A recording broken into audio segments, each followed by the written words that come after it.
As soon as I pulled into our driveway, I looked at my watch. Ideal timing. Since Jennifer's car was already gone, she departed for her weekend retreat with her girlfriends. A smile stretched across my face, thinking of how surprised she would be to return home to a spotless house.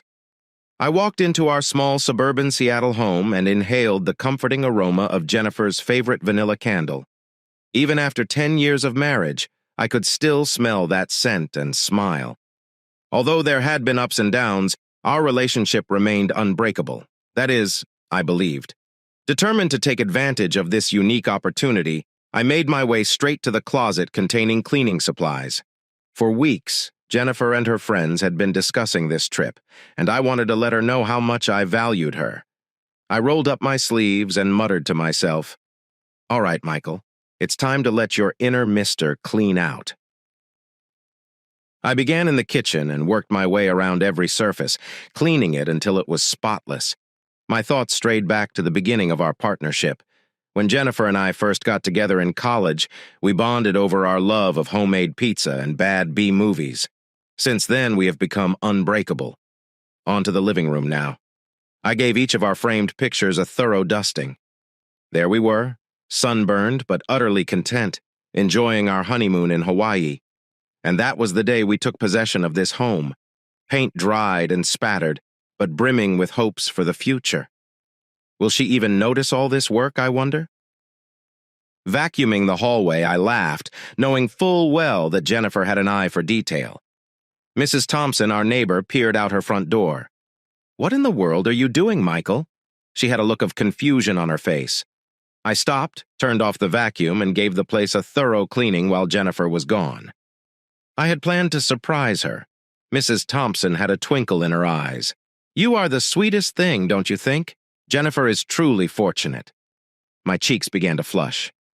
"It's me who's fortunate, Mrs. Thompson. I mean, Jennifer is everything to me." I had a sudden feeling of pride as I said goodbye and got back to work. Together, Jennifer and I had created a happy life. Indeed, we experienced our share of exasperation.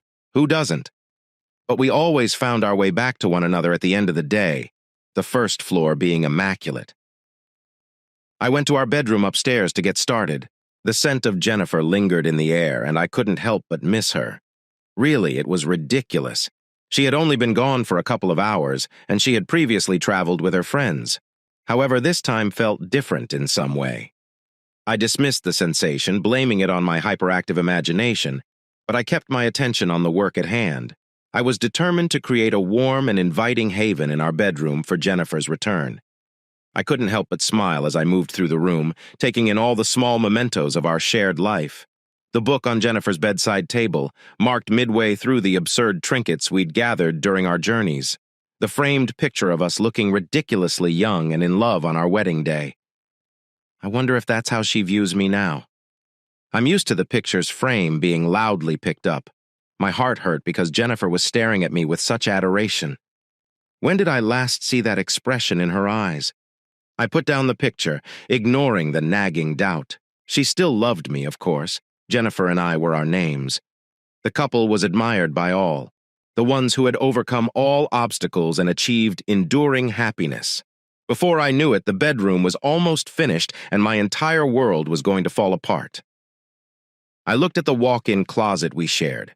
In sharp contrast to my orderly rows of dress shirts and slacks, Jennifer's side was a colorful explosion of materials and shoes. I laughed as I imagined her response if I attempted to arrange her wardrobe. Most likely, she accused me of interfering with her system. As I brushed aside her winter coats to vacuum the back corner, I muttered, using air quotes. My attention was drawn to something. Tucked behind the coats and partially obscured by a scarf that had fallen was a small, elaborate box. Interested, I made a grab for it. I wasn't prepared for the weight of the box, and when I attempted to open it, I discovered it was locked. My forehead furrowed into a frown. Why was there a locked box in Jennifer's closet? Michael, don't be so suspicious, I corrected myself. Most likely it's just some antique mementos. However, as I flipped the box over in my hands, a recollection emerged. The previous owners had left a set of extra keys when we first moved in. A tiny, complicated key was one of them that had never been matched. Might it be my heart palpitating? I went to the kitchen junk drawer and got the key. With a gentle click, it turned as it smoothly slid into the lock. I paused for a brief instant. This was a privacy infringement on Jennifer's part. She would be enraged if she discovered. However, the persistent sensation in my stomach prevented me from leaving. Just a brief look. I committed to myself. I'll lock it back up and move on if it's nothing. I opened the inner lid with trembling hands. I discovered a basic flip phone, a few pictures, and a pile of letters. As I picked up the first letter, confusion gave way to dread. It started, "My darling Jay." It was not familiar handwriting. My stomach churned as I read the loving words, which painted a vivid picture of a passionate affair, signed at the bottom with a simple A. This is not possible. There had to have been some sort of error. But as I paged through the pictures, the reality was revealed. I had never seen a man like the one I saw holding Jennifer, my Jennifer. Their bodies were pressed together in an obvious, intimate embrace, their lips locking. "No." With my voice breaking, I whispered, "No, no, no," with hands trembling. I answered the phone. It turned on with ease. Not that she'd bothered to allow the battery to run out. Message after text, each one a spear to my heart, clogged my inbox. "I'm so excited to see you again, sweetie. It was such a great night last night. When is the next time we can get together? I long for the flavor of your skin." I perused the messages by scrolling. More incriminating than the previous one. Each time stamp had a narrative of its own. There had been at least 6 months of this affair, half a year? A half year spent lying, of treachery. Jennifer had been sick, so I had been cleaning the house and daydreaming about our future when a wave of nausea hit, barely making it to the bathroom before I puked. My mind raced as I leaned against the cool tile. How was she able to accomplish this? How could I have had such poor vision? How long I sat there is a mystery to me. The world is collapsing around me. But after a while, the shock and pain gave way to mechanical movements and a cold, hard anger. I went back to the wardrobe. I locked the box and put it back behind the coats, arranging everything precisely as I'd found it. I then grabbed my phone. On the third ring, Jennifer answered in a light-hearted and carefree tone. "Michael, is everything in order?" "No," I replied in a flat voice. "No, not everything is in order. You must now return home. How come? Why? What is happening? Simply head home. Jennifer, we must speak." Before she could answer, I hung up. My heart was racing through my ears. That was it. The instant that would make all the difference. While I awaited Jennifer's arrival, I paced the parlor. The formerly cozy area feels more like a prison these days. Every fond memory and every moment spent together felt tarnished. In this exact room, how many times had she lied to my face? I snapped out of my reverie when I heard tires squeal on the driveway. That was it, the real moment. Jennifer's car pulled up and I got out into the driveway. She searched my face with her eyes as she got out, looking both confused and worried. "Michael, what is happening? With that call, you nearly gave me a heart attack." I was standing there, unable to find the right words, my fists clenched at my sides. How do you confront the person you love the most about the greatest betrayal in the world? "Michael." Jennifer came over and put her hand on my arm. Her eyes widened in surprise as I recoiled. "You're terrifying me, honey. What took place?" "Jennifer, why don't you tell me?" My voice sounded sinister and low. "Would you please tell me how the color disappeared from her face?" I realized then that there would be no justifications or denials that could put this right. "How?" "How were you informed?" In a whisper, she said. I let out a bitter little laugh. "Does it really matter? What counts is that you have been deceiving me for months, manipulating me behind my back and making me look foolish." Jennifer's chin lifted in defiance as her shock subsided. "I take it you looked through my belongings? That kind of invasion of my privacy is outrageous. Dare I? I was hearing things that I couldn't believe. Dare you? Jennifer, I'm your husband. We made vows. Did those hold no significance for you?" Her eye-rolling felt like a physical blow as her casual dismissal of our marriage was felt. "I see. Michael, mature. People are always lying. It doesn't need to have any significance, not necessary. Right now, are you serious?" Now, I was yelling without thinking about who could hear. "You've had this affair going on for 6 months, lying in front of me for 6 months. It was more than impossible for me to say." Jennifer grew stern-faced. Every guise of regret vanished. All right. Do you wish to know the truth? Indeed. Andrew and I have been sharing a bed. Furthermore, what do you know? You'll never be twice as manly as he is. Every word felt like a blade to my abdomen. However, I made myself stand erect. Leave now. Pardon me. You paid attention to me. Leave my house right away. Her mouth corners played with a cruel smile. Your residence? Oh, sweetie. This house and everything in it will be mine when I'm done with you. Do you really believe you can ignore me? I take a closer look. My tone was menacingly low. Give me a try. I can get copies of those letters and pictures sent to everyone we know with just one phone call. When that comes up for the first time in divorce court, how do you think that will go? Jennifer's eyes briefly flashed with uncertainty, but it was quickly replaced by a stern determination. I said it again. You wouldn't dare try me. Now leave my sight before I make a mistake that we will both regret. We remained motionless, engaged in a quiet struggle of wills. At last, Jennifer pivoted sharply and strode towards her vehicle. She was opening the door. She held back. Michael, this is not over yet. This is something you'll regret. I was watching her drive off. The enormity of what had transpired suddenly overtook me. My life as I knew it and my marriage were gone. I staggered back inside and fell onto the couch that we had chosen together all those years ago. I was not blind to the irony. In an attempt to get everything just right for Jennifer's return, I had spent the day cleaning. Our house felt dirty now, a reminder of her treachery on every surface. I have no idea how long I sat there gazing aimlessly. When my phone buzzed with a text, the sun had long since set. Jennifer sent it. I'll be residing with Sarah. After we've both calmed down, we'll talk about this. I didn't even try to reply. What more could be said? I'd loved this woman, the life we co-constructed. Everything had been false. For the first time in years, I dragged myself to bed alone that night and couldn't help but wonder, what should I do next? How can I possibly start to put my broken life back together again? Through the blinds, the harsh morning light broke through and woke me from a restless sleep. For a blissful instant, I forgot what had happened the day before. Then reality set in, and I buried my face in the pillow while I moaned. My phone's piercing ring broke the stillness, an unidentified quantity. After hesitating, I responded. Hi there. I sounded tired and had a rough voice. Is that Michael Davis?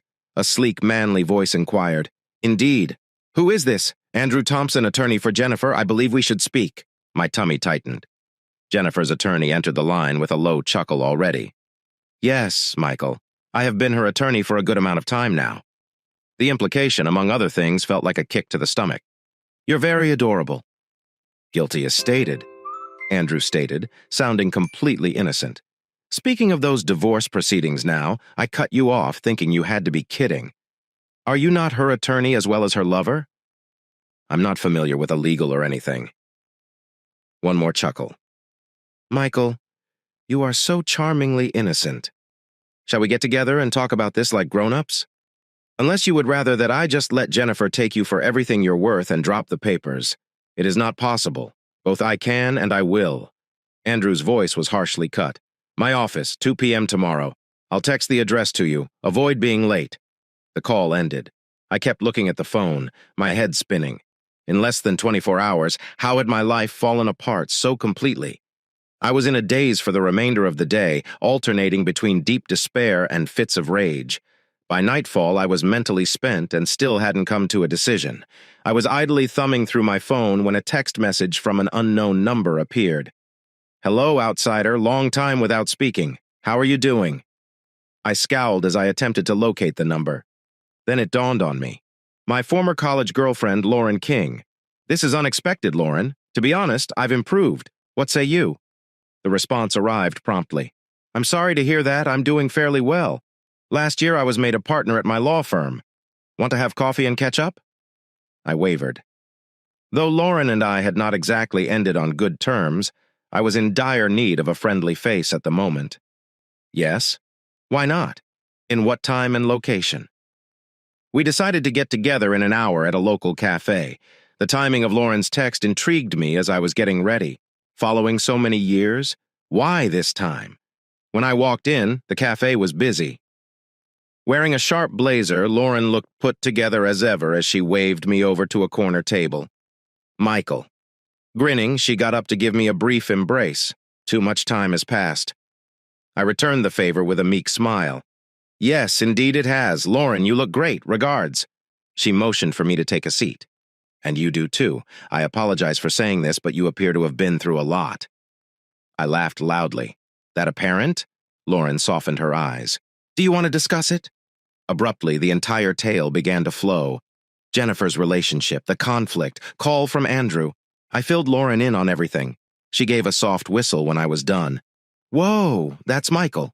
That is quite difficult. I really apologize. Yes, I shrugged, trying unsuccessfully to appear nonchalant. Life, huh? Lauren bent over with her eyes bright. I know we have a past, but listen, Michael, I want to help. That's what I do. I practice divorce law exclusively. I gave a blink, startled. If you accept me, you're offering to represent me in court. She gave a nod. What Andrew is doing while he is directly involved as Jennifer's representative. That is a serious breach of ethics. You can fight this with my help. Hope bloomed in my chest, tentative and frail. That's what you do for me. Lauren grabbed my hand from across the table. Naturally. Old friends. What are they good for? I felt lighter than I had in days as I walked out of the cafe. Maybe, just maybe, everything would turn out okay in the end. Lauren showed up at my house early the following morning, looking professional in a stylish pantsuit. She said, "All right, Michael," and I let her in. "Display everything you possess to me."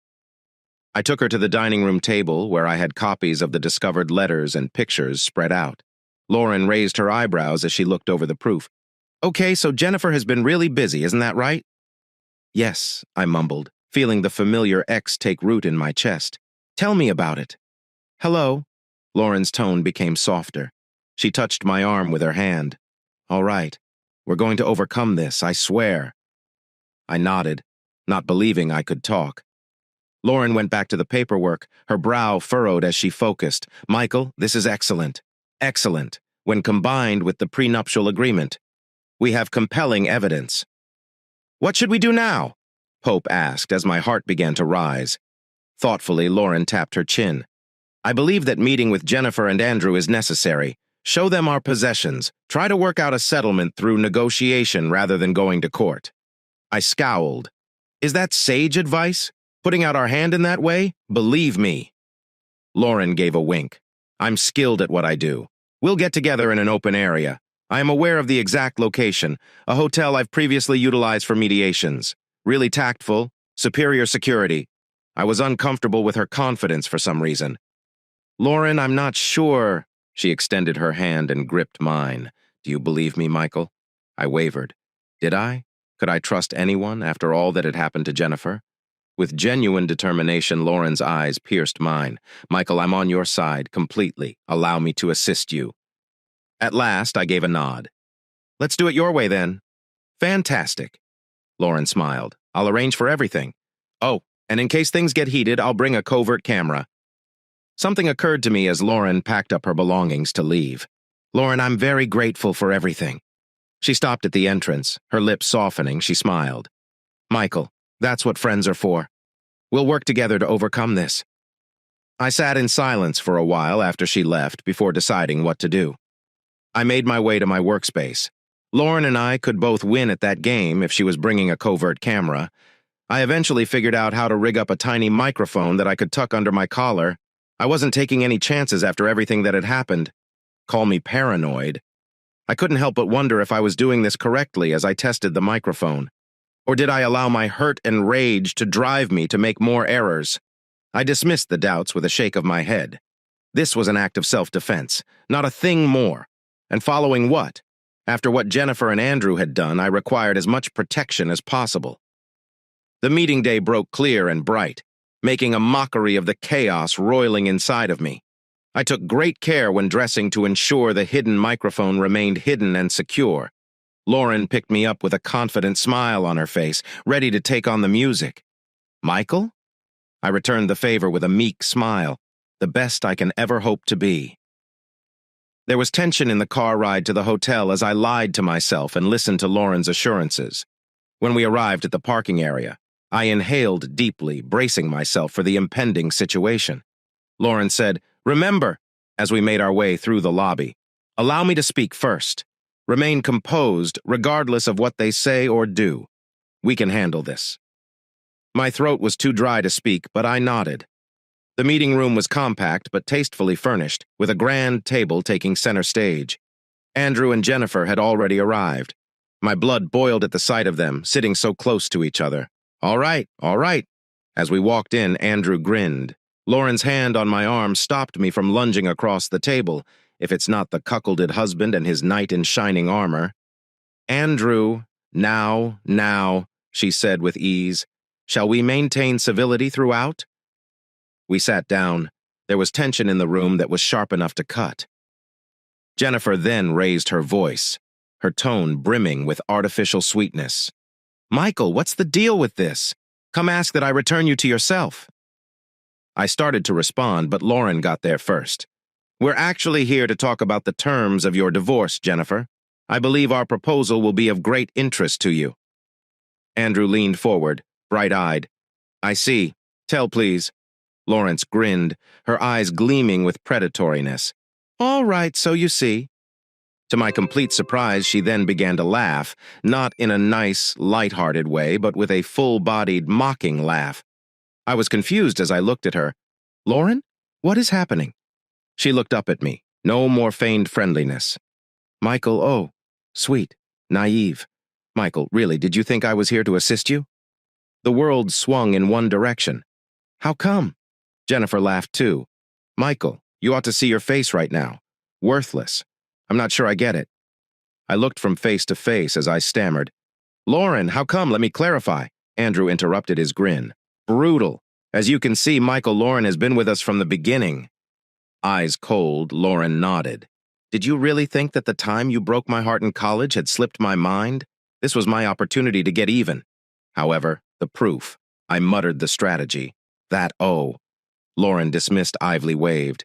"Andrew received all of that yesterday from me. Michael, there's nothing left for you." I felt the betrayal as a physical blow. My breathing stopped. I couldn't figure out why I was able to choke out in the end.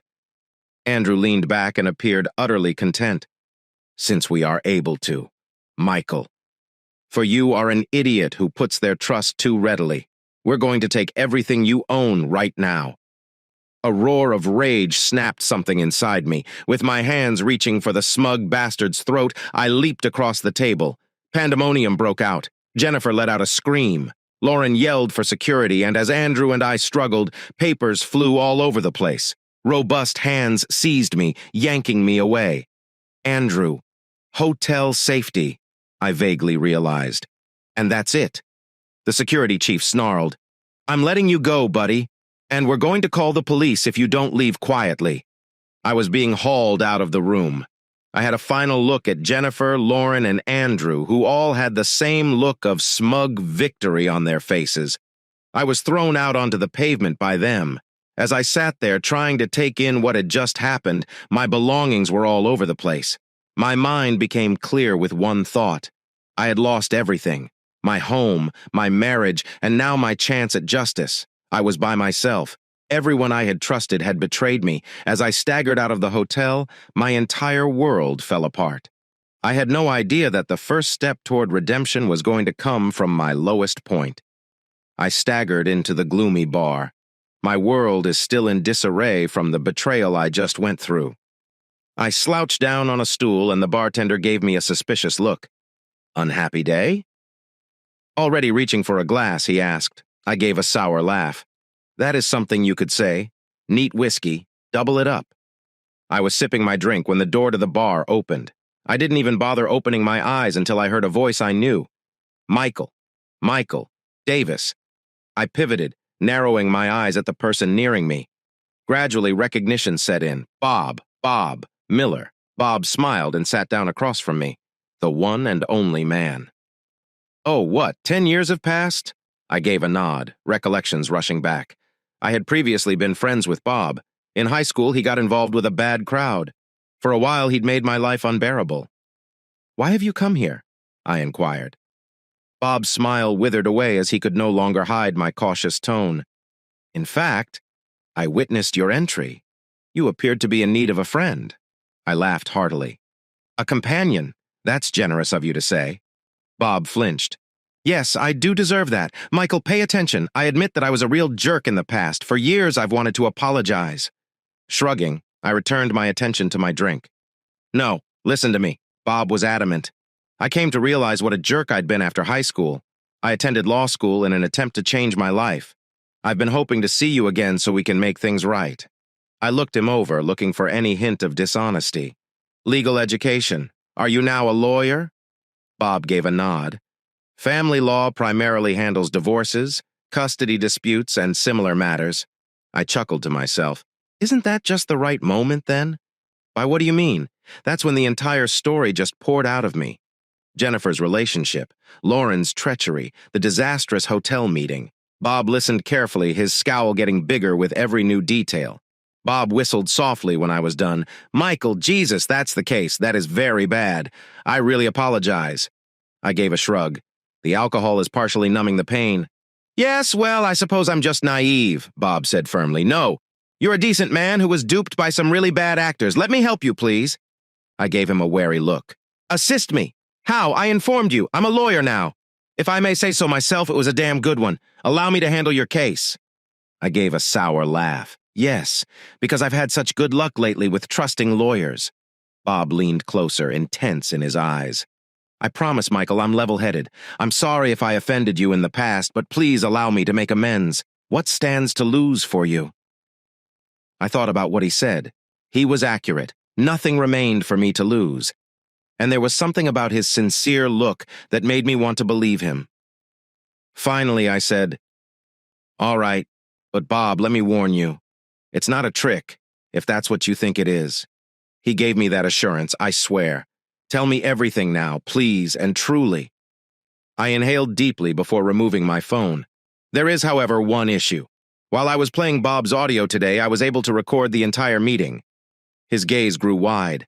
This is gold, Michael. Absolute gold. We have an actual chance if we include this in the prenup, the first time in several days. I had a flash of hope. Do you truly believe that? Bob nodded, his face full of resolve. I know, Michael, so let's hammer these bastards to the ground. Believe me. I couldn't help but be amazed at the peculiar turns life can take as we walked out of the bar together. My former tormentor had turned into my last hope for retribution. All I could do was hope I wasn't committing another grave error. I went to see Bob at work the following morning. The workspace was professional but unassuming, a far cry from the lavish settings Lauren had been employed in. I said to him sitting across from his desk, Nice place. Bob smiled. Regards. Though it's not much, the work is sincere. Let's get right to business now.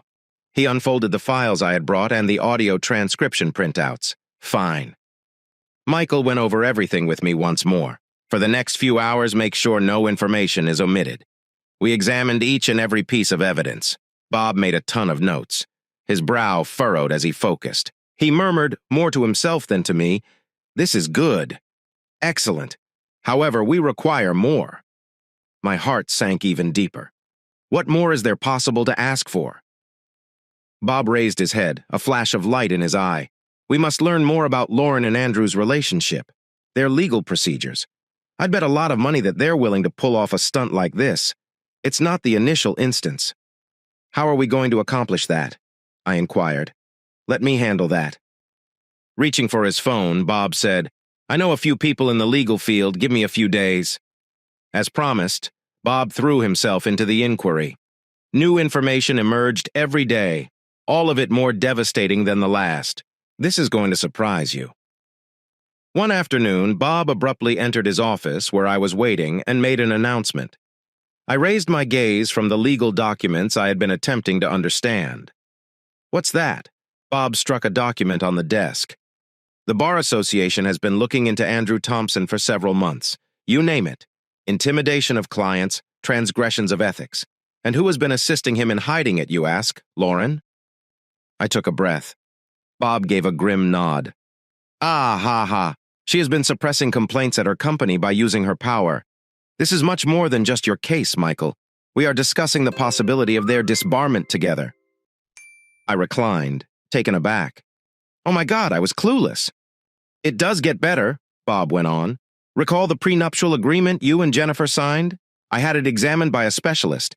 It is unquestionable. Michael, Jennifer doesn't get paid if we can prove infidelity, which we most definitely can. The first time in several weeks. A smile started to tug at my lips. Are you suggesting that we have a chance? Bob smiled back. Greater than a possibility. Michael, we're going to destroy them, both in the courts of law and public opinion. As Bob presented our plan, I experienced a range of feelings. Comfort, justification. Yes, along with a hint of fear. That was it. The last conflict.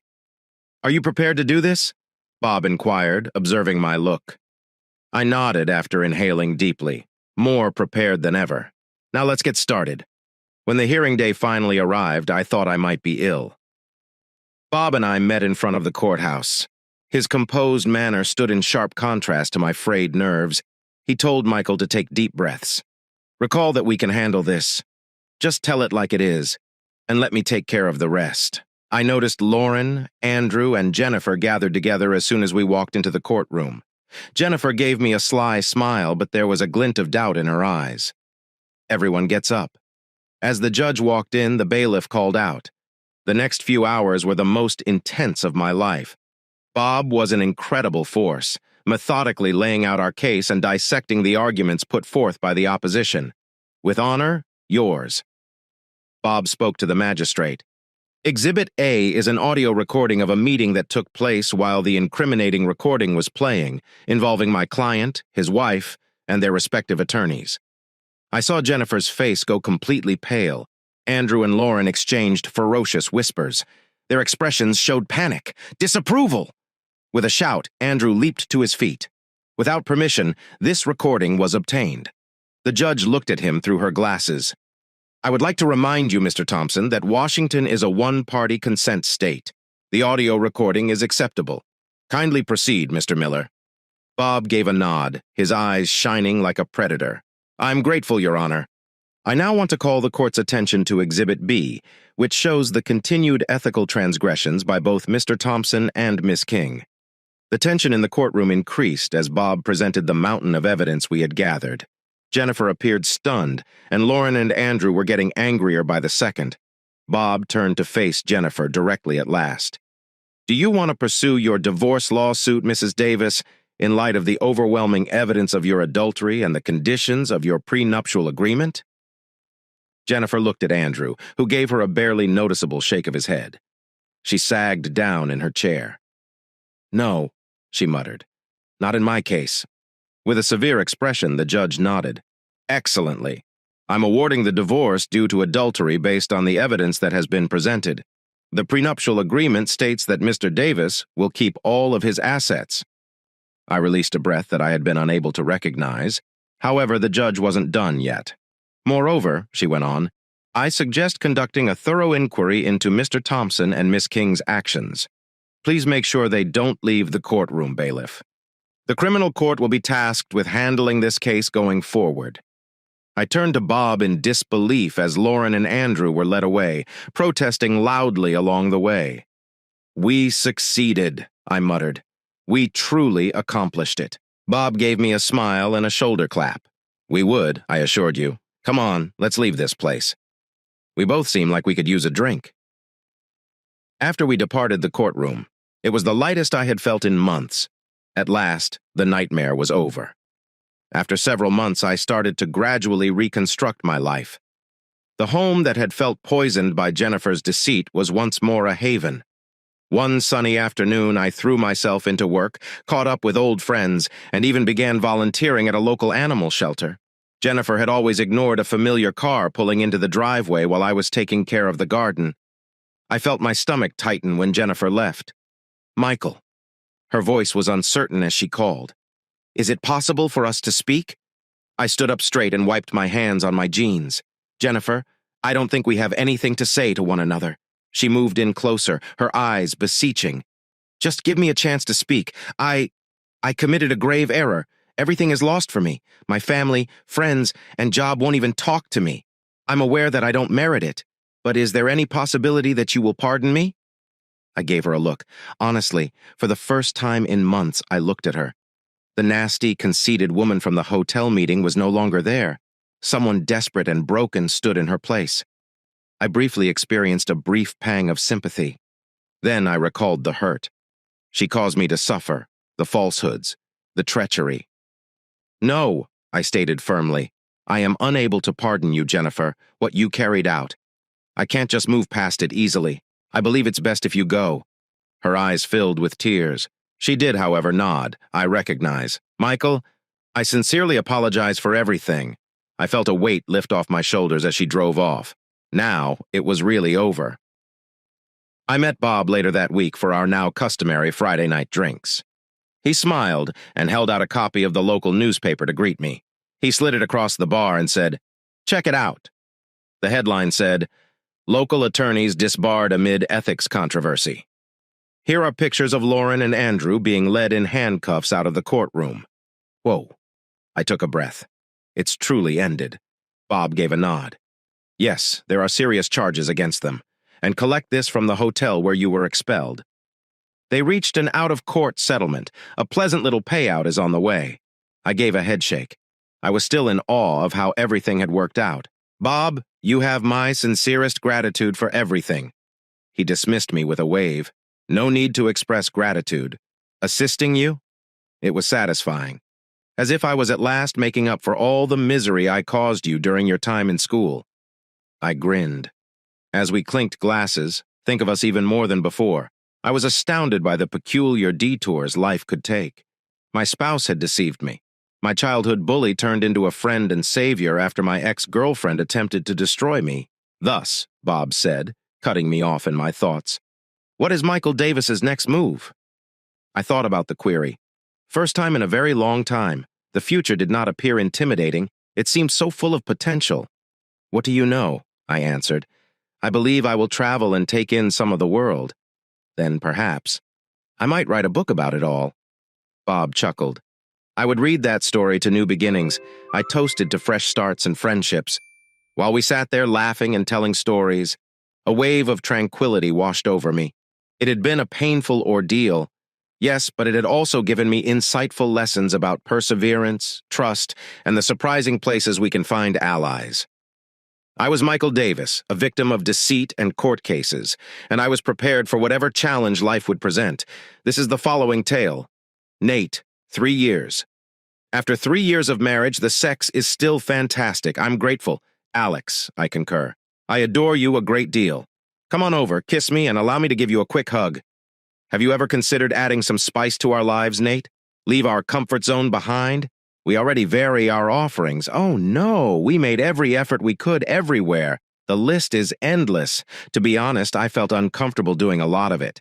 In other words, no, I'm content with the status quo. Does the thrill of doing something with a new person ever leave you? Recall your initial experiences with your girlfriends? Someone else's excitement apart from mine? No, I want to make love to you and only you. That being said, I would be very curious to hear you discuss your relationship with another woman, or even to observe you two together. What's making you gasp for air? I have no desire to have sex with another woman. All I want is you to last forever. Would you be okay with me telling you what I was going to do or having done on a date with another man? Or even if I just let you look at me and join in? No, not in a way. You said our sex was amazing just now. Why are you discussing all of this? Well, it worries me every time we look at it online. I was just curious about your thoughts. Since we've never talked about it, that is sufficient for now. Remind me of my love for you with a kiss. And always keep in mind that I will never, ever make you do anything against your complete will or agreement. And I never will. I promise never to consider betraying you, my love, or run the danger of losing you, my amazing boyfriend. Never. What on earth was that? I cherish you. The best is you. Is having sex with someone else what I want? I simply don't understand her sometimes. Half of what we do, I detest. Come on, Nate. It's all the fun and games of being discovered. Here is where we should do it. These games and this I detest. How in the hell? I should probably start keeping a watch on things. How do they respond? Have faith. But make sure. Let's talk about a few things, Nate. Take a seat next to me. I'd like to make you a proposal. I love you more than anything in this world, isn't that right? He nodded, apprehensive about what might come next. I take it that you find some of our actions offensive as well? He gave a nod. We will have these memories as I grow old with you, I hope. Do you recall that movie theater experience? Recall that moment spent using the restroom at the lake, on the beach, or anywhere else? These are the memories we will cherish. Oh no, it was really exciting last night. At 27, I had a nightly dream about it. Nate, how did I travel to this location? When I turn 30, I want to be a mother. From then until the end, I'll be fat, ugly, with sagging skin and hair and flabby breasts. Not at all, Alex. You'll remain stunning in your own right. Yes, but I'll feel unattractive, and with children, I'll have to take responsibility for everything. I have roughly 2 years to go crazy. Is that clear to you, Nate? After 2 years, that will be it. The remainder, athletics, gymnastics, dancing, whatever, it's going to be all about the kids. She broke down in tears. I appreciate you putting up with me and carrying out all of these tasks, Nate. Even though parts of it bother you, you'll never understand how important it is to me. Does it make sense now? Naturally. However, so before we start having babies, let me make one more request. I enrolled in the course. The class? Yes. An education on open marriages and related topics. I respect that, Alex. I know that. All I ask is that you attend orientation and gain knowledge about it. I promise you, Nate, Alex, you won't be forced to do anything by me. Furthermore, I will never do anything against your wishes. I swear. I adore you, dude. The guy I will always love is you. Please don't be alarmed. But just go listen to what the lecturer has to say, please, please. Let's learn more about it. Although there is a lot of information available online, we need someone who can sort it all out and put it all in context. Advantages and disadvantages, everything like that. Could you help me with this? Just a brief introduction to the subject. She gave a nod. Can we then come to an end, if it makes any of us uncomfortable? Indeed. He let out a sigh. All right, excellent. What time is it? Good night, my friends. 5 sets of 2. That's fantastic. The ideal proportions. Sydney Sid is who I am. How about we each give the other a brief introduction, even with name tags on? Kate and Kyle, Lauren and Jacob, Mary and Graham, Eve and Sean, Alex and Nate. Fantastic. Who among us can say all these names again without consulting the name tags? Laughing. Some people are anxious, while others are thrilled. I'll run through the benefits and drawbacks of open marriages for you today. Pros and cons of open marriage as opposed to partner switching. Some statistics. Take care not to overdo it. I'll then respond to your inquiries and give you a chance to talk about your feelings and ideas. It seems like a plan. Everybody gave a nod. Thus, 5 pairs. Do all of you have husbands? Indeed. That's excellent. Do any of you have any personal experience with partner swapping or open marriages? No. Fantastic. Are there any couples you know that live like this? Ava and Sean? We might ask you to share your thoughts with us later. Let us begin at the outset. When one, or better yet, both of you go on dates with other people, that's called an open marriage. It might just be for a simple meal. It might also be for sex. This could extend for a weekend, an evening, or a longer period of time. It could occur once a week, once a month, or at any frequency. Both partners concur. It might be with the same person every time, or it might be with different people each time. But if it's consistently the same individual, well, we'll talk about potential complications.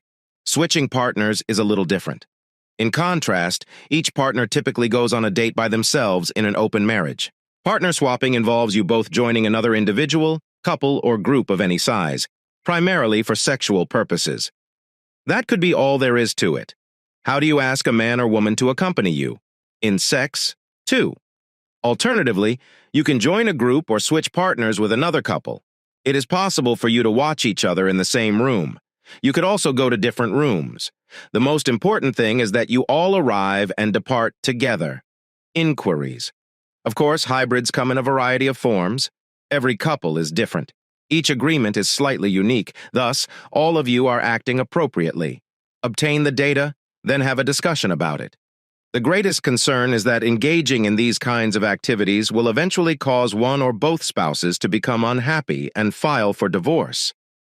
According to research, couples who exchange partners and have open marriages are happier and more satisfied than monogamous couples, and their divorce rates are actually lower.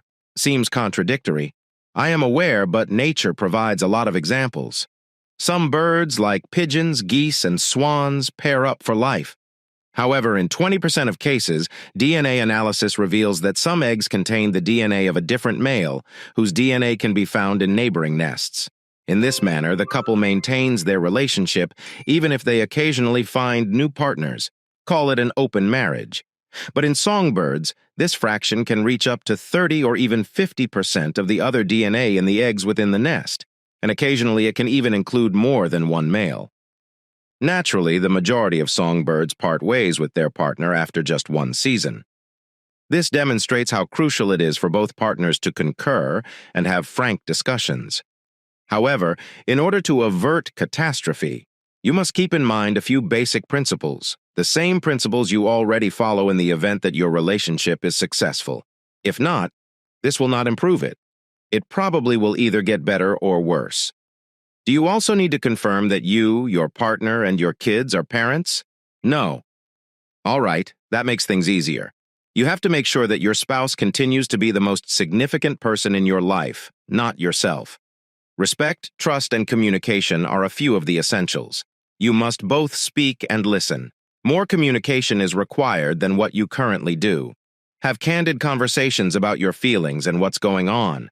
Not to be modest. No dodging of challenging subjects. Don't try to hide your emotions. Both you and your spouse must respectfully share them and listen to you. However, don't do it if any of you are opposed to it. No bribery, no blackmail. Avoid attempting to compel someone else to follow your wishes. Don't do anything if someone says no, or if you've already begun, cease right away. This is the process to follow if you both feel it's worth a shot, and only then should you proceed. For once, let's agree. Try it once, and if everything is still okay, talk about it again. Give it another go. What matters most when we discuss communication is how much of what transpired do you share. It also spans the spectrum. Some partners never exchange any information. Not what, where, who, or what. They don't want to know anything more, but they might inquire about how your time was. Some couples wish to divulge every detail, literally detailed instructions. Occasionally, during sex, the details are disclosed. Since every couple is different, communication, listening, and talking are essential if you want to go forward. Do any of these words sound familiar to you? It's possible that one spouse wants to hear everything and the other wants to hear nothing at all if you want to succeed right now. Honor your partner's decision, even when you feel like sharing, even though you can't wait to tell. Additionally, be careful that if you choose to tell a friend, it doesn't come back to haunt you like a game of telephone. Nobody can predict what they will ultimately hear, and it never will. All right, trust is another essential concept. Your partner needs to have complete faith in you. Have faith that you still care about them and prioritize their happiness over your own. Have faith that everything you say to them is accurate. Have faith that your partner will mentally and emotionally recall that you only share love and sex with them and not with other people. It's just friendship or sex alone. When friendship turns into love, it's already an affair, and there could be dire repercussions for you both. Divorce may result from this, and never ever withhold anything from your partner. Tell him lies, withhold things from him. The cards have to be dealt face up. For this to function, you must always face up. Any of these actions will be considered cheating on your partner, and one of the primary causes of divorce is cheating. Thus, this concept needs to have the support of both spouses. You must communicate more than ever, establish trust. Never alter. Instead, pay attention to what your spouse has to say. I understand. As I mentioned earlier, the next thing you should do is make sure your spouse is at the top of your list of priorities. You can't accept your spouse's request to spend Sunday with you, but you can't go on dates on Friday and Saturday. You cannot tell your spouse that you're too tired to have sex with him after having sex with your dating partner. Regardless of how much fun you have on dates, you should always make an effort to enjoy yourself even more with your date spouse. When your partner feels abandoned, as though you left him behind to pursue your own pleasure, that is one of the reasons for failure.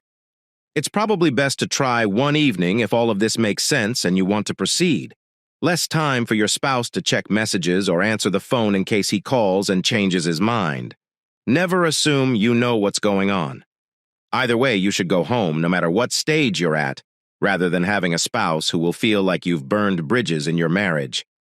There might be a true emergency, or it could just be that he's crazy about it. Better sex is always protected. If they share your bed, they have an affair. No one wins when a disease is brought home. You know, some couples establish boundaries, just dinner and cuddles or something. You can begin slowly and work your way up. Just be careful to stay within the lines and don't tell lies. Your partner is aware of your scent and appearance following a sexual encounter. Crossing boundaries will prevent you from fooling them. How do you proceed? Admit your mistake and extend your regret. See if they wish to proceed after you ask for forgiveness. If not, confidence is lost. Heave hooray! That was a lengthy conversation. Come on, let's have a rest. Snacks and drinks are available, then we'll get moving. In 10 minutes, see you. Fantastic. It's all of you again after the introduction. There won't be any more lectures like this, I swear. I'll ask each woman to go to the room first. Remain calm, simply speak. Husbands, you're going to stand outside. I'll ask you to proceed to the door on your right after that. Enter. After saying hello, shut the door. All you have to do is spend, say, 5 minutes discussing your current thoughts and feelings with each other. Recall your boundaries. Just talk. You will have 10 minutes to talk to your spouse in the last room about this. Then we're going to get together here for one last easy task. Make your way to your seats. All right. Spouses, proceed to the door on the right now. Open it, then shut it. Hello, Alex. Yes, my name is Sean. How do you feel? I'm willing to jump to anyone right now because I liked it so much. Really, I have no idea. My husband might say no and walk out. Really? My spouse hasn't said much about this. At the conclusion of the rotation, I suppose I'll find out what she thinks. Yes, I believe we will learn. Greetings, Kate. My name is Nate. Nate and Kate. She chuckled. How do you feel? I'm fairly certain that I don't want this. I don't want to be touched by other men. All I want is my hubby. That's sufficient for me. I feel like a failure since he wants to accomplish this, like I'm insufficient, as if I'm not doing this right. I'll give a few things a shot, but I'll only ever have sex with him. Kate, I totally agree with you. She says she needs someone else to fulfill her dreams, even though our sex life is great. It's beyond me. Like a failure, I also feel. What do you know? This will be a secure location when we get together. I'm not sure what Sid has planned. Pause. How do you feel? Agree? Regards, Nate. I must have this. I believe. All right, guys, let's make a shift. Modify. Modify. Return to your spouses now. Now that your spouse has been having private conversations with someone else about personal matters, I would like you to talk about how you feel. Alex gave Nate a big hug and a passionate kiss as soon as he entered. Nate, you have my undying love. I appreciate you taking the time to do this. So far, not too bad, right? No, but I'm still not sure what's wrong with me to make you think you're in need of this. Oh, sweetie, there is nothing wrong with you, baby. You're flawless. The man I love is you. We're just, playing around. We're just experimenting with sex, so doing it the conventional way is great, too. It's just not the same as human. Maybe we could pick up some new knowledge. Recall that we can end at any time you'd like. Furthermore, I won't do anything that you are unaware of or disagree with. Have faith, interaction, limitations, everything. All right, let's finish this evening at the very least. Okay, then let's talk about this time. We are about to begin our first workout. Remain calm. Typical men enter the rooms. You women will transform. I want you to enter and give someone a kiss. Lips in close proximity. Not in a mature manner. Can you hear me? Just a straightforward kiss, as if you were going on a first date. As much as it makes you feel comfortable, keep doing it. Hugging is allowed, but hand exploration is not. It's merely a kiss of introduction. Proceed now. Each station will take around 3 minutes, just long enough to greet, kiss, and continue. Proceed. Hello, Kyle. Alex moved forward, gave him a firm hug, and planted a kiss on him. She disregarded the rules right away. It was excellent. I detest borders. I am very excited for next week. We might omit a few steps. It is not necessary for anyone to know. How do you feel? I have the same emotions. I hope to see you next week or somewhere else, but I'm not sure if I can convince Kate. My spouse feels the same way. Next week, I should be able to persuade him to come. Nevertheless, you won't see me again after today. Eva came into the space. Nate, hello? Are you a little unsure of where to begin? Also, me. Ava. I think we're going to kiss and hug. She moved forward to give him a kiss. Then she withdrew. I was unsure of how long to do it for. You never really give someone a long-lasting lip kiss. Rules are rules after all. Limitations. They both chuckled. Eva, it was a pleasure. I'm grateful. Sean is truly fortunate. Sadly, he doesn't believe that. Regards, Nate. Maybe we can get together next week if my husband is unwilling to give it up. Modifying. Hello, friend. Kate, how are you? So far, only one has complied with the guidelines. A couple has been disobeying the regulations. She chuckled. Also me. Yes, it's difficult to resist you. You're really lovely, too. I don't hold other men accountable for their desires. I apologize. It does not imply that they ought to. They ought to respect you more, really. Mate, this entire situation is just incorrect. I appreciate you mentioning that. I want to kiss you because of it. Now let's get started. Nate, you're very kind and respectful. I hope we won't cross paths the following week, but we'll all have to find out. Final shift. Return to your spouses, give each other a kiss, and head home. All of that for now. Talk about it honestly, completely, and with open ears. All right, move on. God, oh God, I don't think I've ever been this happy in my life, Nate. We must return home and give it our all as a team. After I kissed you, we would have to stay here and finish this. Sid must want to shut up and go home, so let us move swiftly. Later on in the evening. All right, Nate. God, you have no idea how much you bring me joy and love. So, Nate, what are your thoughts for the evening? I'm not sure. Even though they were kind individuals, I still don't feel at ease.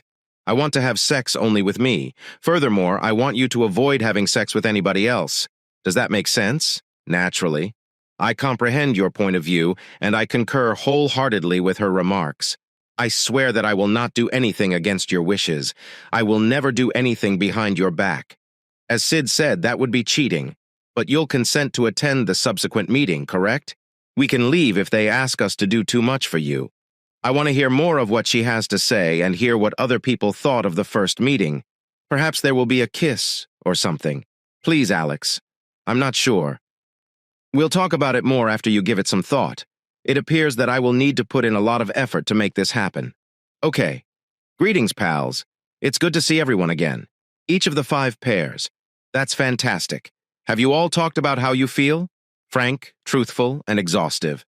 Everyone nods. Did you give your spouse your full attention and show them respect? Gives a nod. And without any pressure, threats, or coercion, you all consented to be here. Not as much nodding. Never forget that nobody is forced to do anything they don't want to. And your spouse will fully support you if you decide to leave whenever you feel uncomfortable. There are nods, but also a few murmurs and looks between the couples. Should we go on now? Gives a nod. Recall, limitations, boundaries. I've been through this a lot, and if we want to succeed, we need to take it slow and steady. Do you concur? All right. We began last time with a quick kiss. Let's give it another go, man. Why not? The women will remain the same, and you won't visit the rooms. Recall to only use your lips when kissing, when your partner gets back. Give him a kiss to make him feel like the most significant person in the world. And then have another conversation about it. Stop if any of you are uncomfortable. It's time to go. All right. For 5 minutes, consider rotating. Kyle, it's great to see you once more. Do you not believe that our pace is too slow? He gave a nod. But this needs to stay between us. Nate, in particular, doesn't need to know about this. I concur. We will enjoy it together. Yes. Alex, regardless of what you say, I'm eager. We're evolving.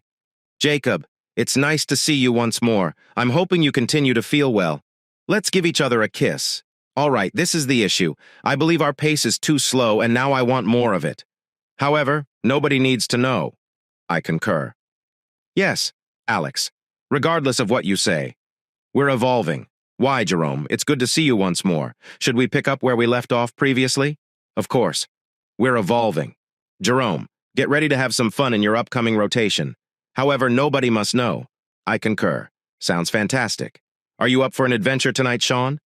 He nodded, but that couldn't be known. No one. They shared a kiss. We're evolving.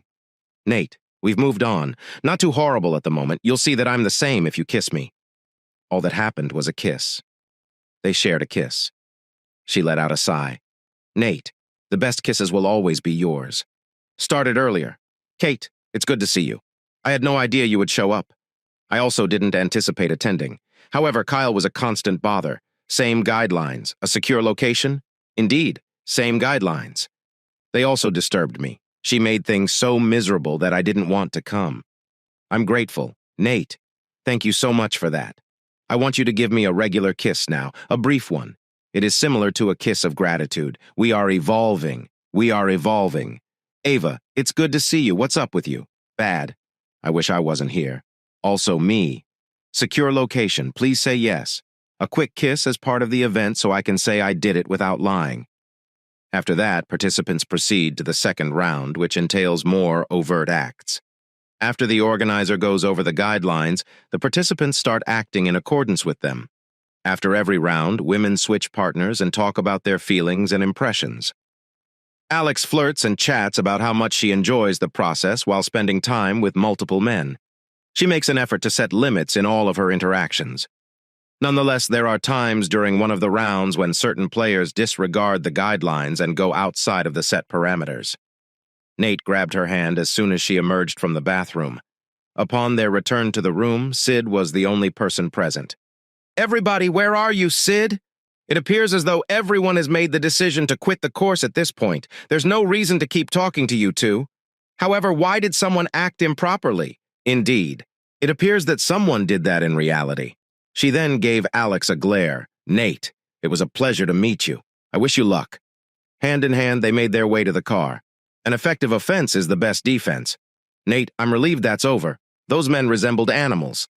"Nate, you would never believe it. When I report back to you after 3 months..." Kate. "Hello. Eve from the open marriage course is shown here. It wasn't to my taste either. Have you and Kyle given it any thought? Which of these are you doing?" "No, I also do. It's not everyone I want. That is all I want, as I promised my husband. However, since the course ended, my husband has been acting a little strangely. His routines have evolved. He works more in the evenings and plays golf on a lot of Saturdays, also yours. I have a strange question for you. All right, is your partner at home?" "No, mine is too. As they say in Denmark, something is rotting, and Alex's scent is there. I would like to meet up with you for coffee right now. What about that village coffee shop? I'll take care of you. Within 10 minutes, I will arrive. Kate, I appreciate you coming. This place has great coffee. Are you able to locate your husband's phone? I had never considered it before, but naturally. Permit me to dream briefly, that very moment in the city. Kate, isn't that weird? Examine my phone, in the exact same spot as my spouse, and I'm sure that Alex, the prostitute, is with them. I'm not sure what she did in that round where we were just supposed to kiss, but there was a smirk on the faces of every guy. Nate, on the other hand, didn't seem to get it. You're accurate, Eve. All the men had this guilty look, even though Kyle denied it. I gave it up. I assumed it was just the program's insanity. However, he soon began to fade away and lose interest in having sex with me. He changed his desire for sex from once a week to multiple times a week. Sean has too. He desired to have sex in every setting and manner imaginable. And now he's just a regular guy, considerate, kind, and kind. Very suspicious. What? I'm going to give Lauren a call. You give Mary a call to see how things are progressing with them. It seems like a plan. Lauren, it's Eve here. Indeed, naturally. I would like to ask you a rather unusual question. Is your partner at home? He's at home. All right. I'd prefer not to speak with him, no. Do any of those actions involve the two of you? What was discussed during the meeting? How are things going for you? Fantastic for you. No, we don't. Alternatively, I don't. How has it performed thus far? Enjoyable, it's excellent. Are you aware if he is seeing Alex? Whoa, you told him besides Alex, clever girl. Alex seems like a possible illness to me. No restrictions. My spouse continues to insist that nothing happened based on her remarks during the meeting. How come? She had sex with them, according to what Jacob told you. I was certain, but I couldn't be sure. I'm grateful. I'm hoping everything goes well for you. If it's okay, I might get in touch with you once more. Goodbye. Jerome is home, Mary says. She hasn't taken him off her blacklist for what he did to Alex. She's still considering moving on from him. But he's always there because he wants to put things right. He does not vanish. Apparently, it's just the two of us and Alex's foolish husbands. Eva, what are your thoughts? You are aware of the various aspects of honesty, trust, dishonesty, and so forth. All of that is broken, or rather, broken by Sean. I'm going to hire a lawyer and finish this up before my kids grow up or anything. How about you? The same. Eve. Is it possible that Nate is aware of his goodness? We organized it to give him a secure space. Nothing took place. Simply speak. How in the hell? For me, he did the same. We shared a quick lip kiss. He was really so sweet and respectful that I found myself wanting more from him. Also, me. Kate, I believe that the poor guy would not believe it if she had slept with someone in his living room because he is so incredibly in love. When everyone was horrified at the meeting, all he could do was look confused. According to Sid, he pretended to be clueless as to why we had all left when they returned from the restroom. Having such a wonderful guy who loves you so much and then has his heart crushed is sad. Eva. Her address is with us. Why don't we go there right now? We can simply say we wanted to see how things were going if Alex is present. If not, perhaps Nate and I should speak. I concur. Kate, come on, let's go. I'll just enter it into the GPS. It's not that far. I'll take you in my SUV. Nate, hello. You were really excellent in the course, and I realize this sounds a little strange. The only person who did not cross the lines was you. Heck, Sean broke it too. Do you know Alex's location? When the course ends, she is at work. She started working long days and long hours after receiving a promotion. And now there's a meeting in town this weekend. She promised to return on Saturday night, or Sunday if she's too exhausted to drive. Are you able to locate her phone? No, she didn't activate this feature. Nate. Kate, you say it, damn you. Nate, I apologize, but since the end of the course, our husbands have changed. They both have a meeting in the city and are less interested in having sex, similar to Alex. We believe Alex is with them. No. She claimed she was simply settling down and had grown tired of this craziness. You are aware of what she did during the meeting? Okay, folks, I'm sorry, she said. Men broke the rules, and your husbands were among them. She said it wasn't a big deal and that she handled it. The girls exchanged glances. Why did the meeting end while you were using the restroom, Nate? Everyone wants to go home and work things out, according to Sid. I'm so sorry, Nate. No, it's because she had sex with each of the 4 guys. How come? That's not possible. Furthermore, in the previous round, Nate, she disobeyed every rule. Did you not notice the men's chuckles and smirks? It was that there's something we know that you don't. I apologize for disturbing you, but Eva and I are heading to the city to meet our husbands. Perhaps we are mistaken, but none of them had attended a meeting prior, and here they were, all 3 of them, at one in the city. Thus, we're leaving, and we believe you ought to accompany us. We. That's our understanding. Indeed. Kate is entirely correct. You're such a nice guy, Nate. You seem like a nice guy, and it's obvious that you adore her. Oh, no, and your expression brings tears to my eyes. Nate, I really apologize. Perhaps it was best not to tell you. They gave him each a hug. The girls cried and gave him hugs. He gave them a hug as though they were his only hope. However, it was evident that he was also crying. I was aware that something was off. She was always this way, forcing me to do all these strange things that I found objectionable. Then all of a sudden, she was just your average, boring wife. That was not who she had ever been. Then came a long hours and a promotion. She also desired to take a shower when she got home and have sex just a few times a week. Oh no. She scrubbed the proof away. Thus, I'm not sure. Oh no, it hurts so much. It is untrue. He pulled out tissues for the girls and used his sleeve to wipe away his tears. All right, come on, let's go. That will have to be faced. We'll return home if we're mistaken. I suppose it's over if you're correct. Can you guess where they could be? They gave a nod. Do you want me to drive, Nate? Perhaps things will work out better this way. She accepted the vehicle. My truck is here. This is the front row bench. No, just unwind while I take my SUV. It will barely be an hour. What items would you like to bring with you? He gave a headshake. Is that a hotel then? Indeed. We could even try checking the phones on every floor to see if we can find the number. Come on, let's go. After looking through every floor, they eventually located the one with the phone, so they went to the room. What do you know? How about I ask her to call her room using the hotel phone? And if any of you 2 hear the call, you'll let me know. Asking the front desk to call her room, he grabbed the phone from the elevators. Kate approached and gave a hearty nod. I asked her to check her email in the message I left. It appears that I will have to wait for her to stop talking so that we can check the phone. It's possible that she's not with them and isn't here. Indeed, aside from the fact that their phones are here. Oh no, you're accurate. It appears that we will have to wait. What do you know? This is inhumane. However, what would happen if everyone took a picture at the room's door and someone pointed to it? I'll snap a picture and email it. I'll have to listen to what I have to say via text. Guys, that was awesome. And to think we could spend the entire weekend having sex. Is there any way it could get better? See, after I get something to eat and drink, we can decide where to begin. For that, are you prepared? Oh no, Alex, sleep and energy drinks will be necessary. How on earth does Nate treat you? I'm not sure, but he never once declined my requests or said no to me, regardless of how absurd it was. The trio in the corridor paid close attention, picking up on most of what was said. The girls gave Nate a startled look. He gave a shrug. I noticed that the phone's light is blinking. Note, examine your correspondence.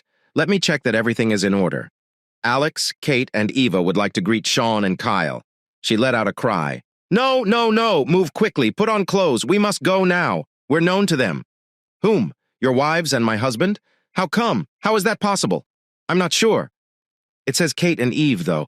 I would like to greet Sean and Kyle. Hold on, this is an additional message. No, no, no.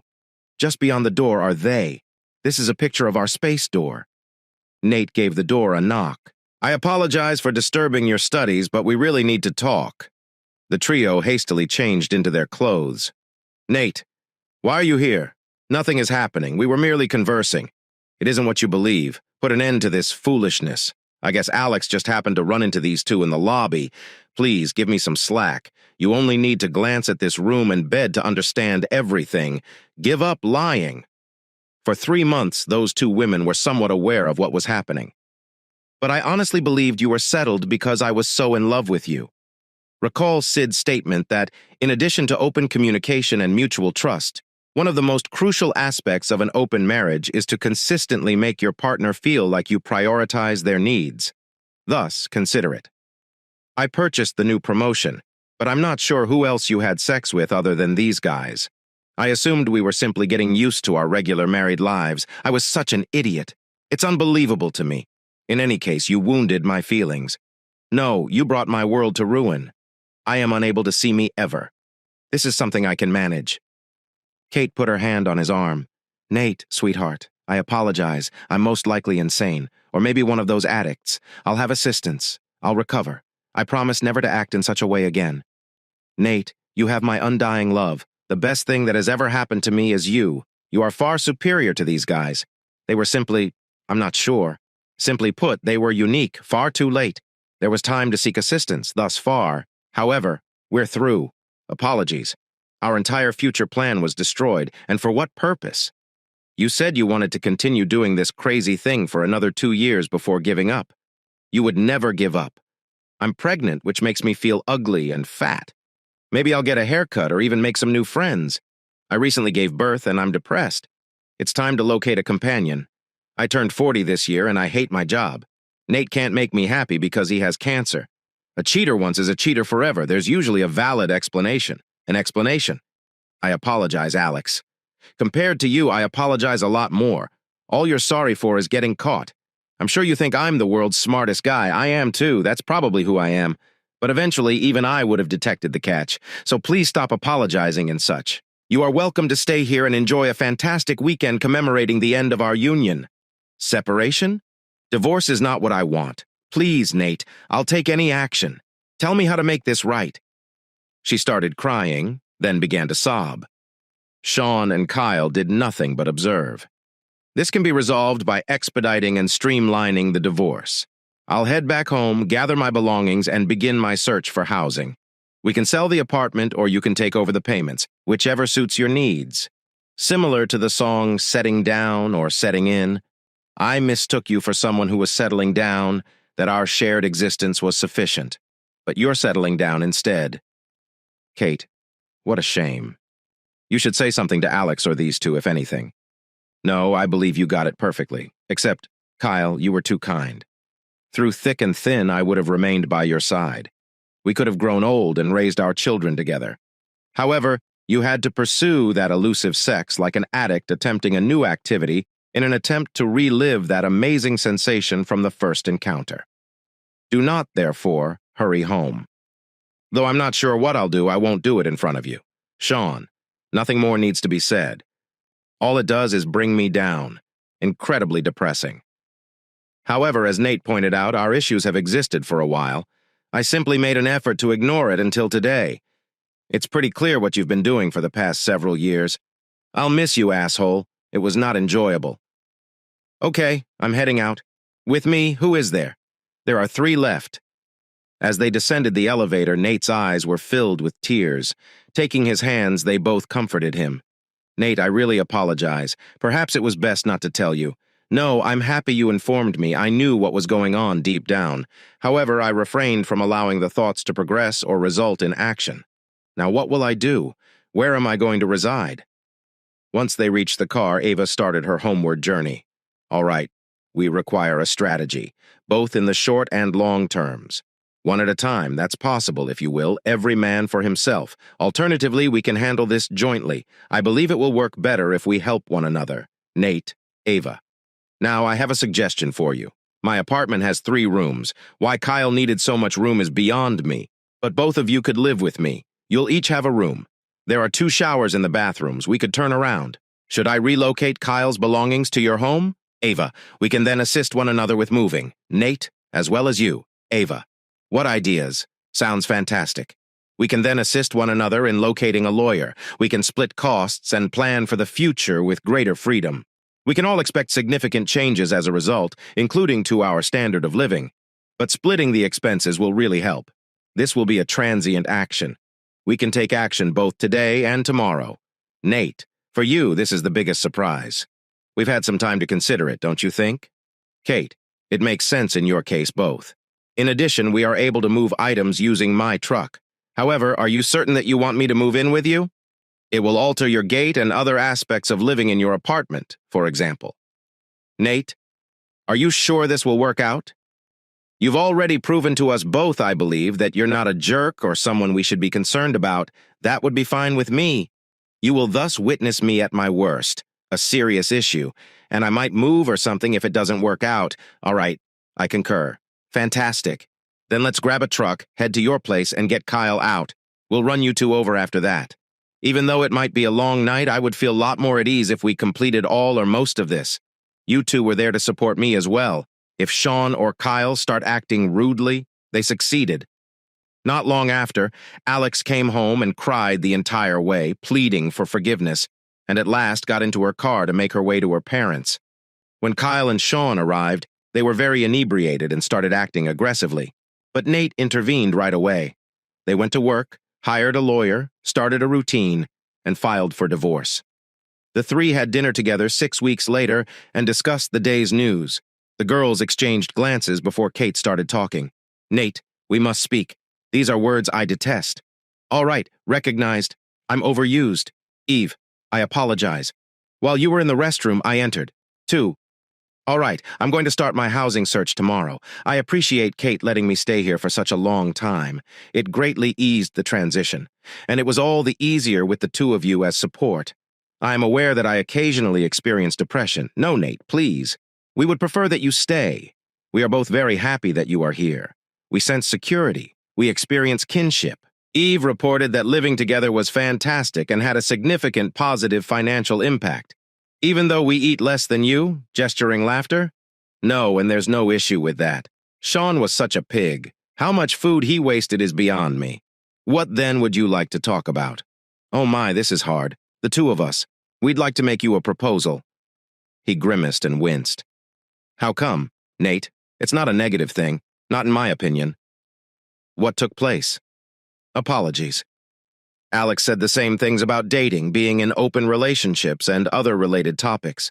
She was making me an offer. Every girl made contact with his hand. Nate the Old. Apologies, this is a positive development. We ought to be closer to one another, in my opinion. Since we were in class together, when you were the only guy who didn't cross boundaries, you 2 have liked each other. I believe that, at the very least, we are friends. Correct? Naturally. I think both of you are amazing. All right. Have you ever considered a relationship beyond friendship? As in dating one of us or the other, naturally if it feels right for you as well. Additionally, if you wish to be with someone else or are not interested. Nate, we wish we could be closer to one another, is what Kate is attempting to convey in her broken English. We would like to begin dating you both or separately. If you would like, we could even become friends with benefits. I won't get in the way if you prefer Kate, and I'll give up too if you think Eva is more attractive. Nate, we've discussed this a lot, and you are the only person that we would want to go on a date with, period. But the choice is entirely yours. We all love each other as friends, I believe, but perhaps we could love each other a little bit more. So please stop staring, close that adorable little mouth, and speak in a way that makes sense to us. And you're not in a hurry to make a decision. We cherish our friendship and don't want it to end, whatever occurs. Nate, what's going through your mind? Whoa, I think both of you are very beautiful and amazing women. At least it wasn't a no then. Addressing Eve. Eve. Our Nate, I believe, hardly ever asked girls out on dates.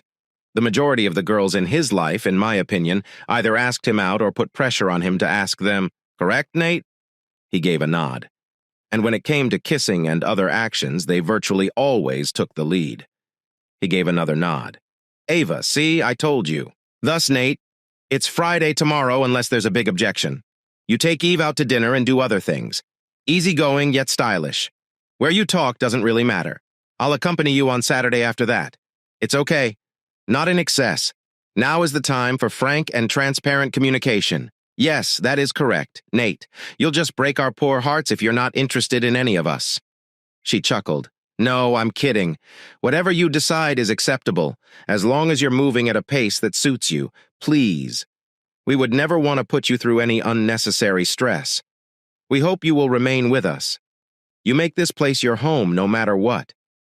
Even if your desire is to date some dumb, unattractive girl you met at work or something similar. The two girls chuckled.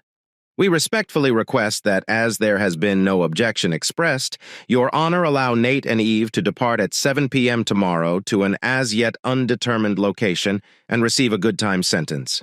The case is over. I also enjoy being here. Without your assistance, I don't think I could have completed it.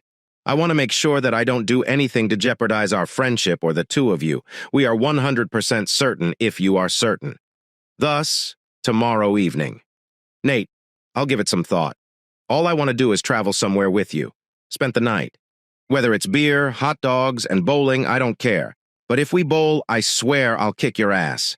Is that accurate? As they made their way to the car, Eve took his right hand and rested her head on his shoulder. All right. I was defeated by you.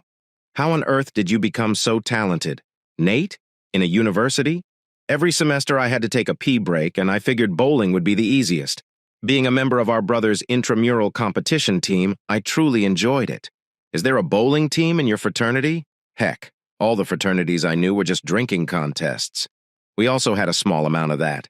He helped her climb in by opening the trap door. She moved to sit next to him as he settled in, lifting the center console.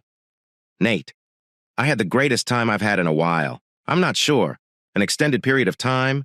We made jokes and laughed, and when you beat me, you didn't brag about it. And even if I did beat you, I'm sure it wouldn't bother you. We both triumphed in a friendly competition. I'm grateful. Reaching one's house, Nate, I'm grateful. It was an amazing evening. Leaning in to give him a hug before we exit the vehicle. Give me a kiss, please. They shared a kiss. Oh no, I truly made everything terrible. It was in class where I should have broken the rules. Forget about safe spaces. He reddened. It's time to head out for one more. However, I'm staying put. Big guy, shut up. They shared a kiss. Oh no, Nate, Nate, Nate. I hope we get to go back soon. Do you think this is acceptable? Is that not a little strange? No. I didn't have to do anything I didn't want to do, and I had a great time. Eve gave him a curious look, but she chose not to delve further into the subject. Goodbye. Did you like it, kids? Kate, that was fantastic. But a word to the wise. Don't ever bowl against this person. He's an expert in this. The loser would foot the bill for dinner, we wagered. Furthermore, I had no chance. I'll put on pajamas and head outside for a shower. Why don't you accompany me, Kate, so we can have a brief conversation? You really ought to eat something, Nate. You weren't full after that hot dog, I'm sure. After they entered Eve's bedroom, she started to undress. "Eva, what's the issue?" "Nothing. Nothing at all. That's the issue. I would have hauled him into my room and made love to him, but damn it, Kate, I would have done it without you. His goodness seems unreal. How come? How come you're staring at me? Eve, you look stunning. Though your skin is as white as snow, your face and hair are still very attractive, and your body type. Oh no, sufficient. I feel ashamed of you, you with your blue eyes, blonde hair, and friendly demeanor. Take a look. You've always made me envious. What do you know? We'll refer to it as equity. Both of us are capable of beauty, and he's extremely fortunate to live with two of the most attractive women in the community. What is your opinion of it? Where did I stop then? Kate, he was ideal. With him, everything is so simple, just like at home in this place. I could easily fall in love with him. I might already be in love.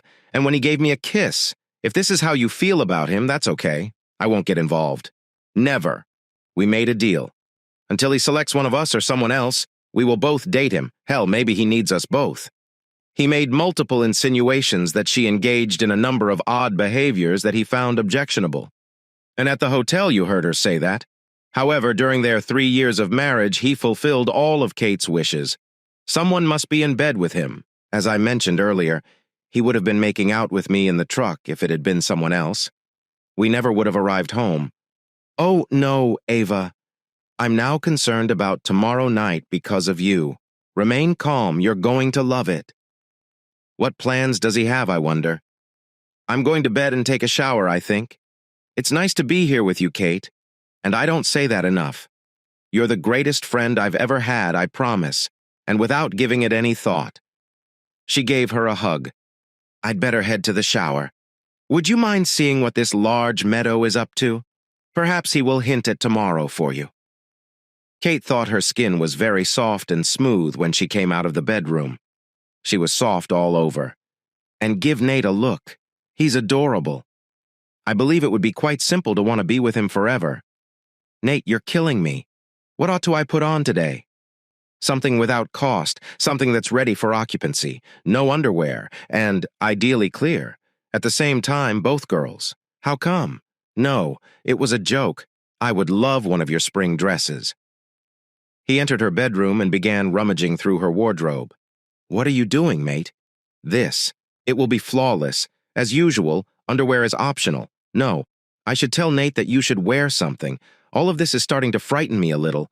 You have nothing to be afraid of. It won't be harmful, as opposed to the shocker Eva threatened to give me. Everyone chuckled. Nate, where is this place? It seems like I've never been here before. Despite the fact that I've spent my entire life here. Yes, it was just a small location I used to visit before entering. Nate, greetings, friend. Boy, screw it. It's likely been 3 or 4 years. Yes, roughly to that extent. I'm glad to see you again, though. Who's this stunning girl you're bringing along? It's Kate here. Keith. George. You two have a nice dinner at the house's expense, though, to celebrate your return. Next, though. Kate, this man will drive you until you're completely worn out. I'm hoping you're set. Tell him to stop when he feels like taking a rest. George, nice to meet you. Nate, what on earth am I waiting for? Apologies. It comes as a shock. Let's place a food order. However, I would suggest against overindulging. They were eating dinner when a country band began to play. Nate, they are excellent. Indeed, that is how they are. Been a long-time visitor. Come on, let's go. Now is the moment to get started. The music began and people lined up, but it abruptly stopped. If my memory serves me correctly, friends, we have a celebrity at a crossroads right here. Let's honor Nate Logan, one of our own, and his defenseless victim, Nate yelled. Kate and many others started to cheer and applaud. It's good to see you, Kate. Just persevere and make sure you're getting enough water. Nate, how in the hell? The line dance started as soon as the music resumed. Nate, I have no idea how. You do, of course. You simply aren't aware of it. Follow the lead of everyone else. After realizing that many other newcomers were there as well, Kate relaxed and started to get into the rhythm of the song after stumbling through the first few bars. Nate, the song is over. It was a lot of fun. I never did. As soon as the next song began, he grabbed her. Nate, this dance is new to me. Simply follow my lead. You'll quickly get the feel of it. To the rhythm of a two-step, she let him guide her around the dance floor as she relaxed and started to follow him. He spun her around and pulled her back just as she thought she was getting the hang of it. One more quick dance, and then a slow one. Oh, I'm so grateful to God. She placed her head on his chest and encircled her arms around his neck. She followed him with ease as he guided her gently. I'm so wet already, damn it. I'm drenched in perspiration. It will terrify him. But it's a ton of fun. The speed picked back up. Line dance, a few quick dances, and one or two slow dances after that. All right, pals, let's take a short break in a few minutes. We've received many requests for Nate to visit us before we go, though. Take up his guitar and perform the song he composed many years ago. We still play it frequently. No one does it quite like Nate, but you'll know when you see it. So, big guy, come on out here. Let Kate have a break and make us cry. He took up his guitar as he approached the stage. All right, pals, I ask for your patience. I'm not exactly in shape. It's been a while, and I have no idea why Felix picked one of my depressing songs, but here it is. Before Daybreak in the Mountains. Gosh, he's so talented. Eve needs to come here. Why him, I wonder? Alex, regards, friends. Being on stage once more feels good. Kudos to these guys for their applause. They are superior. The greatest in the nation, dratted. The assembly applauded. Nate, you were amazing, my dear Nate. Additionally, you wrote this song. Observe me. My cheeks are wet with tears. My makeup must be appalling. I've never heard a song as depressing as this one. She was gorgeous, though. Very lovely. She leaned in to give him a kiss. Not merely a brief lip kiss. Complete, lengthy, and deep. And she didn't stop until she heard applause from the audience. Oh my God, Nate, I'm so embarrassed. I should be red in the face. I have to use the restroom for women. Could you please grab me a drink to go? She encountered George. Why, Kate? It doesn't seem like Nate is putting too much pressure on you, my dear? No, this is incredible, George.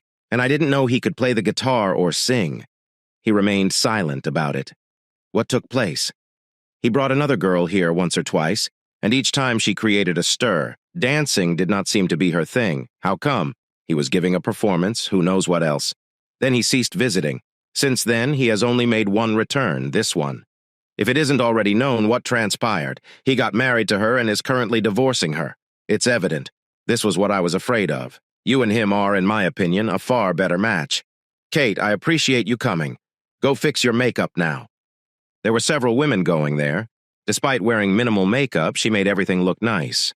Several women complimented her on her good fortune as she touched her arm on her way back to him, and grinned. Be kind to him. She put her hand on Nate's, and as he turned, she planted another kiss on him.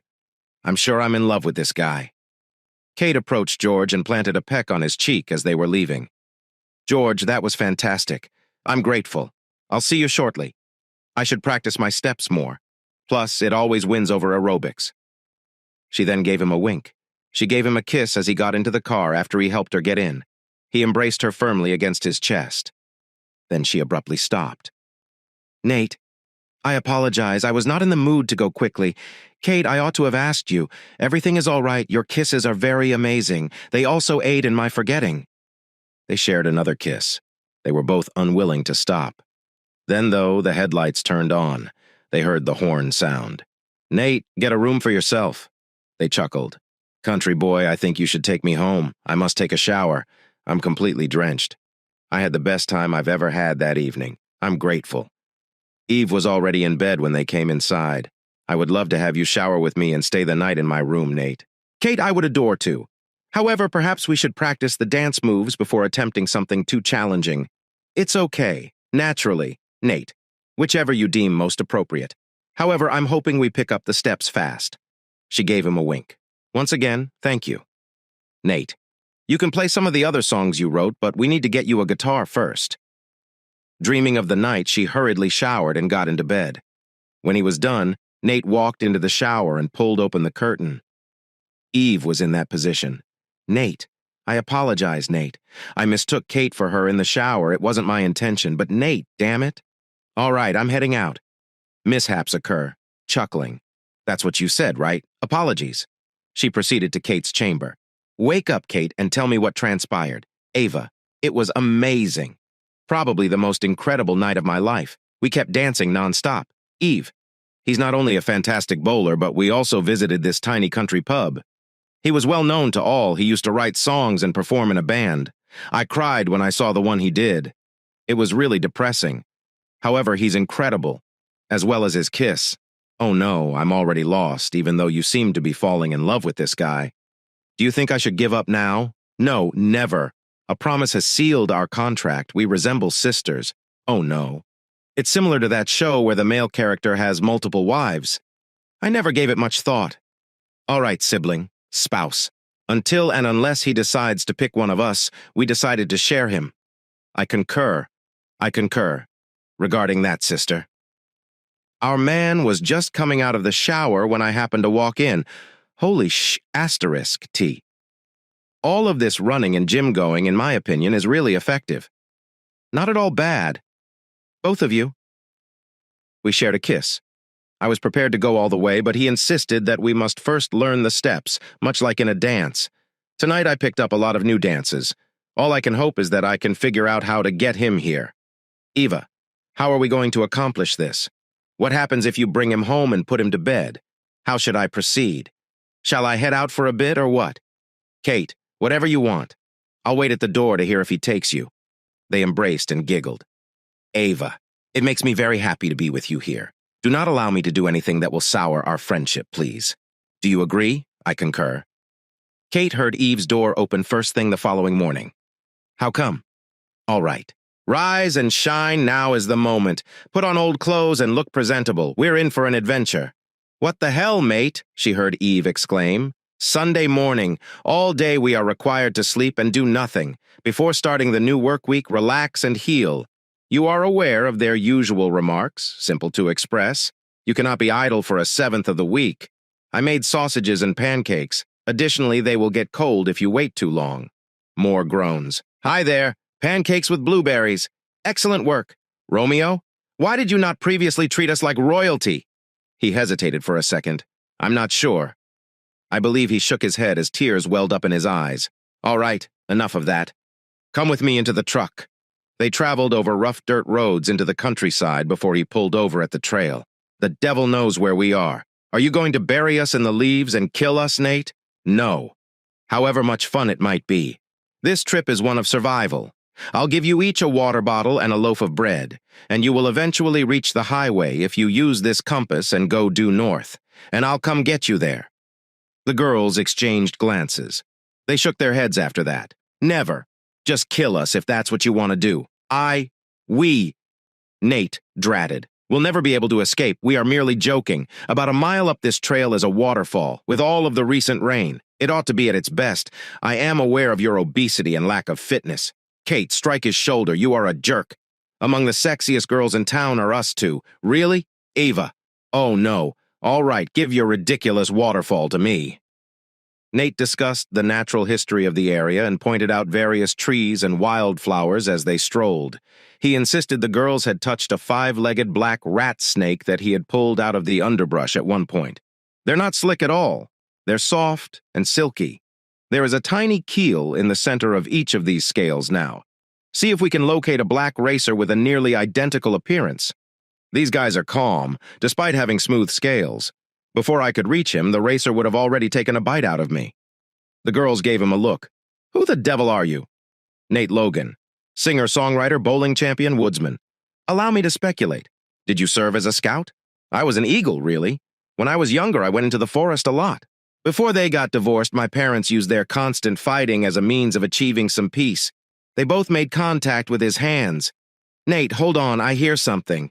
Is this a cascade? Indeed. Not far away. Nate, it's really lovely. This is where I've always lived. And here's something else I was unaware of, most likely overindulged in shopping or something similar. Kate, warm water? At least it's not as chilly as I had anticipated. Come with me beneath the waterfall. It's what I've always wanted to do. But Eva. Yes, that is correct. Kate, you're going to have to take something off if you don't want to go back in drenched clothes. She removed her shoes, socks, pants, panties, bra, and t-shirt.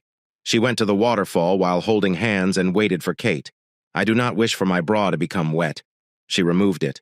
Kate gave her a look. With a nod, Kate handed hers over to Nate. Observed. Put an end to your staring. Forrester. Come along and take off your clothes. Thank you, but no. I'm going to snap some photos for Facebook and Instagram because I like the view. No, never venture. After 30 minutes of playing, laughing, and splashing, they left the waterfall. Oh my goodness, it was amazing. So enjoyable. And you overlooked everything. Disruptor of parties. However, you must warm us up because we are now cold. Nate. Sincerely, Kate. Yes. And this gorgeous Forrester needs to give me a kiss. Oh no, Nate. Excellent as it was last night. Now it's your turn, Ava. Why? Nate. He probably loves us. When will we give this elderly man a try? Nate reddened. Kate moved in closer, putting a finger to his lips. Nate, it's all right, whenever it suits you. Not a tight squeeze. Recall to be truthful and transparent. Everything. And they both chuckled. Nate was still unable to speak. How could he please two such wonderful women? Place these items below in your bag. I'm not wearing any underwear. And on the way back, you can consider it. I, too, made a picnic. You have a charming demeanor. Eating time is always here. Where would you like to live? However, you must be in the sun. And since you're not doing anything to warm us up, Kate and I are going to wrap a blanket around ourselves rather than sit on it. She grinned and gave him a wink. Really? Kate? That's right. I'm chilly. However, the water cascading over my head was really nice. I've always been curious about this sensation. You see it in the movies, sure, but Nate, you made it happen. I'm grateful. She gave him another kiss and a hug. Ladies, guess what day it is? Friday, Nate. Is that accurate?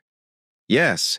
This implies that you must gather clothing and personal items, outdated attire, since we have an appointment and won't return until Sunday. The truck is ready for you and is already loaded. What kind of items ought we bring outside into the open air? They exchanged glances. What are you doing, Nate? You two claim to want my happiness, am I correct? They gave a nod. That will cheer me up, though. I haven't completed this task yet. Oh, no. Approximately 4 years, most likely. Tears filled his eyes. In essence, 15 minutes is the time limit. Now that summer is here, it gets dark pretty late, but I still want daylight. They exchanged glances, they grinned despite rolling their eyes, and they were prepared in 30 minutes. Have you had anything warm to eat? Running back, they snatched up jogging bottoms and sweatshirts. After an hour, he switched to a four-wheel drive vehicle, left the paved road, and proceeded down a path that was covered in small trees and grass. Nate, what sort of location is it? And this is where the house is. Will we be here, I wonder? There'll be bugs and so forth. There's an open window. All right, Mr. Forrester, tell me more about this palace. Where did you take us? I own it. How come? Indeed. Here on 20 acres is a house. Fantastic, is it not? Not to come across as judgmental, but I've heard of homes that require remodeling, Nate. However, this is excessive. How did you obtain it? Nate, you never told me when my father died. I truly apologize. I've always wondered why, aside from the divorce, you never discussed them. Was this the home he owned? Indeed. And after his death, I understood. Growing up, we were in this place a lot, but after the divorce, he seemed to forget about it. I tried to be there for him as an adult, but then... Alex. He gave a nod. Nate. You had to have been very fond of her. She never felt like it was enough, even though you gave up everything for her. I truly apologize. Kate bent down to give him a cheek kiss. Her eyes were more full of tears than his. We won't sleep there, though. Our tent is here. Don't you both enjoy going camping? They each gave a headshake. I never was. Also me, Nate. You were fortunate this past weekend, then. Let's unpack our belongings and set up the tent. I'll start a fire and start cooking after that. If the two of you so choose, you can go exploring and gather some firewood. Don't go too far, though. You know the bears, right? I'm going to sleep in the truck. Nate, are you attempting to murder us? It began to rain while they were chatting and laughing by the fire after dinner. Rain what? The forecast called for a sunny weekend. Apologies, I proposed that we head over to the tent. As they got inside, they could hear the rain hammering on the roof. They were dry, but it was raining. These are sleeping bags and air mattresses for you. In case anyone among us was weak, I also packed a few extra blankets. I'll have 2. They had a quiet conversation. It was hard to hear each other over the loud rain. The tent was only slightly lit by the light from a small electric lamp. Lastly, sufficient. It's tolerable to me no longer. Oh no, Nate. Talking is all you do in this romantic tent. Not acceptable. I have to make the most of this opportunity. You are going to give me a kiss and show me affection. I'm over being patient, So please, Mr. Man, take off your clothes. My own have already been taken down, though you might not have noticed. Give me a kiss now. Kate, I have to do as you ask, Eve. If you'd like to remain and observe. I believe that to be typical. No, I'll let you have some seclusion. Within the truck, I'll wait. Tell me when you're through. I'll see you. Wishing you luck. The rain was so strong that she got wet as she ran to the truck. Oh no. Both my sweater and my keys are gone. I was so eager to get out of there. I ought to have taken more initiative, similar to Eve. However, I'm not like that. She was trembling. Oh no. Probably 2 hours have passed already. Oh no. My teeth sound like a child's chatter. It's your job to enter the tent, grab the clothes and keys. I guess I'll be spending the night in the truck. Quietly, she opened and closed the truck door. When I saw them, I dashed into the tent in the pouring rain and began to unzip it. Even Eve seems likely to be involved. Nate. It's been too long. Now what should I do? I adore him a great deal. However, I would never harm Eve in any way. I still require something warm, though. I swear I'm already hypothermic. Quietly, she unzipped the door and attempted to enter. Eva grinned as she gave her a look. Squeezing her hand, Kate returned the smile. Nate froze and looked at her, and she began to search for her keys and sweater. How absurd. Tears filled her eyes. Alex was exactly looking for this. She wanted me to watch her, and she wanted to watch me make love to another woman. Kate started crying. Thank you very much, Nate. I think I did it again. I was freezing in the truck even though I didn't want to. I apologize, I was chilly. Running back to the truck, she grabbed her sleeping bag and sweater. To be honest, Nate, I'm exhausted and ready to go to bed. That girl, though, I love your ass. She's really falling hard for you, Nate. Damn, is that accurate? I promise, guys are all stupid. Show her some tenderness. For now, though, you have to leave this tent, go to the front seat of this truck, and treat her the same way you treated me. Simply improve it further. Now leave this place. I must take a nap. All I want to hear is the sound of the rain and the shock absorbers on this truck creaking. And I'm grateful, Nate. It was amazing. Just what I required. Naked, Nate made his way to the truck through the pouring rain and rapped on the window. Kate looked up. She jumped, tears streaming down her cheeks. Nate! How are you doing? You don't have any clothes on here, too. Cover yourself with a blanket. After bringing him inside, she covered him with the sleeping bag. He did not waste any time. They had a sexual encounter. Come with me to see Ava. They nodded off. In the center is Nate. Kate and Ava are on opposite sides. The girls grasped each other's hands by reaching across his chest. They went back to their house. They left Kate's room after an hour. She made lunch. They both grinned. Eva went to dress in her room. Could you please come here for a moment, Kate? Naturally. What took place? So, have you ever considered, say, going out on the town with a girl? No, I had never thought of it. You also know, of course. How about we attempt those actions from the lesson and observe which way things go? Ideas. They gave it a shot. Eva inquired. What are your thoughts then? Okay, you are stunning. Can you give a good kiss? It was pleasant. However, this isn't a man. That's right, I don't own that. We could probably drag Nate to finish the job even if we had sex and tried everything we could think of. Yes, ultimately you weren't offended by it, but you also weren't thrilled about it. I would say that's true, Professor. More than likely you simply don't know how. They both chuckled.